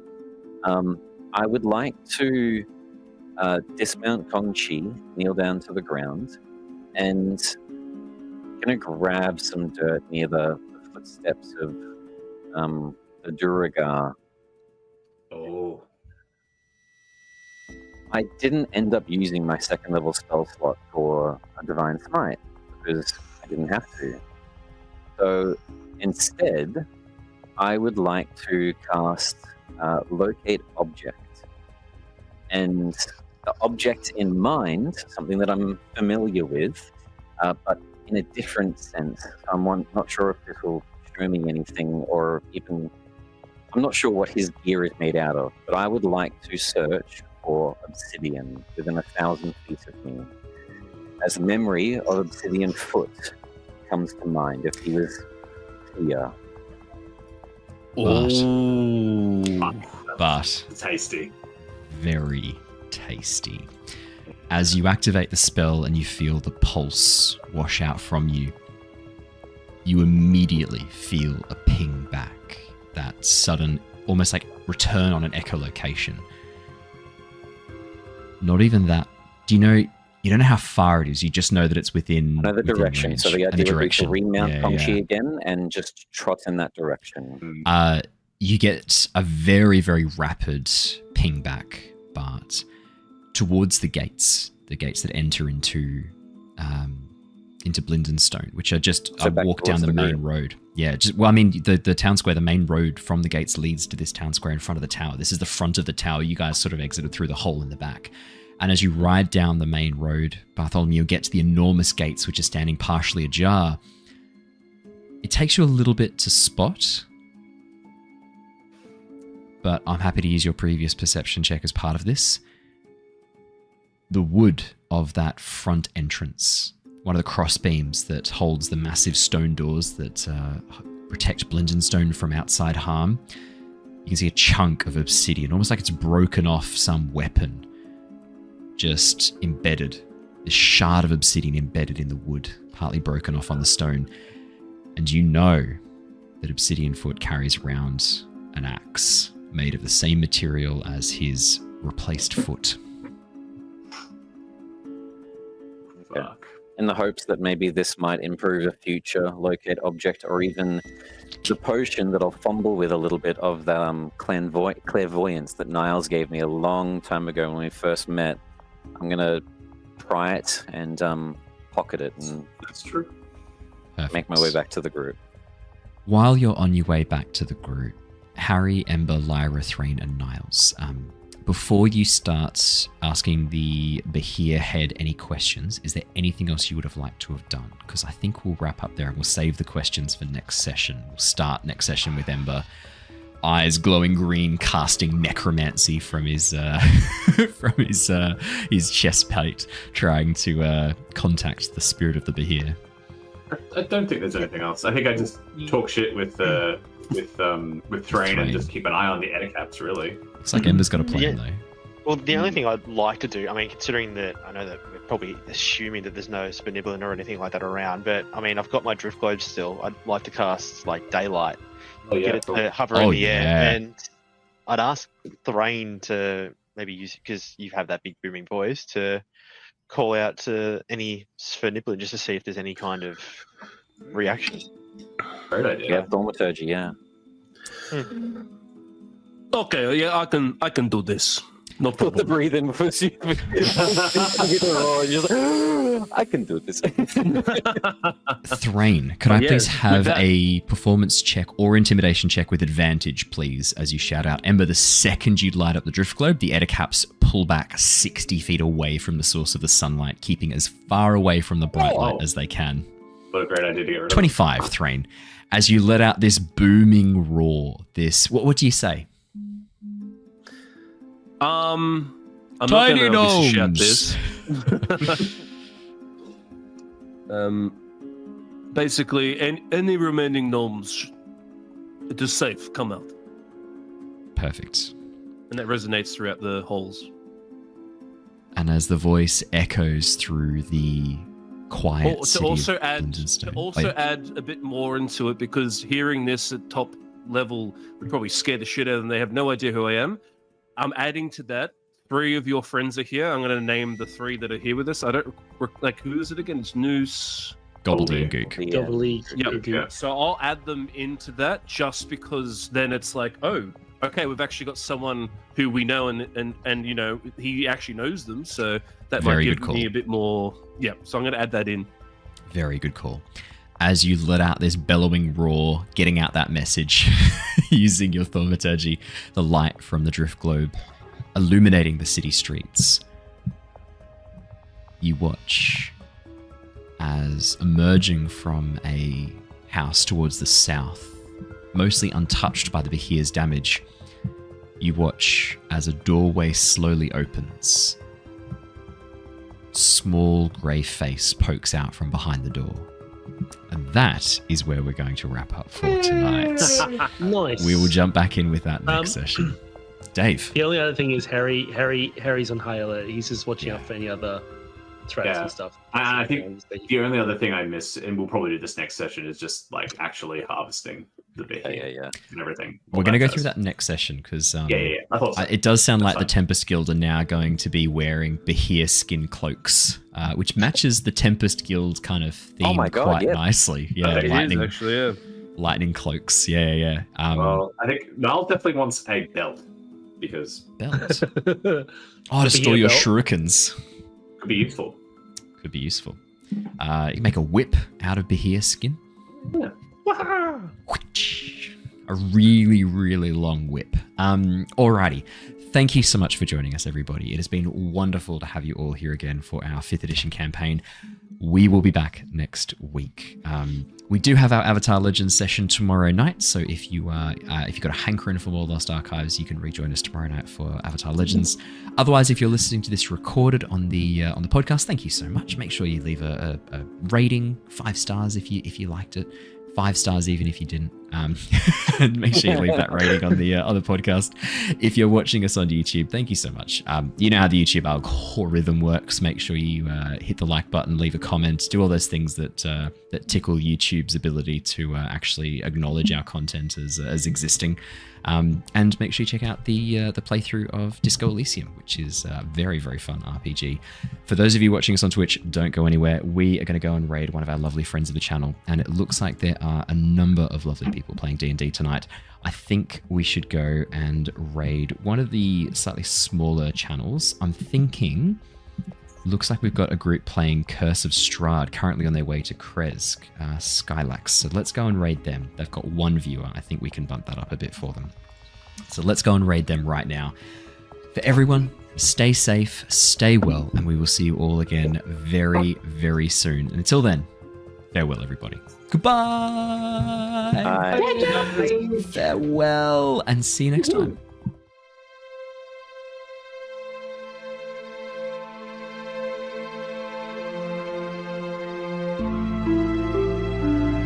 Thank you.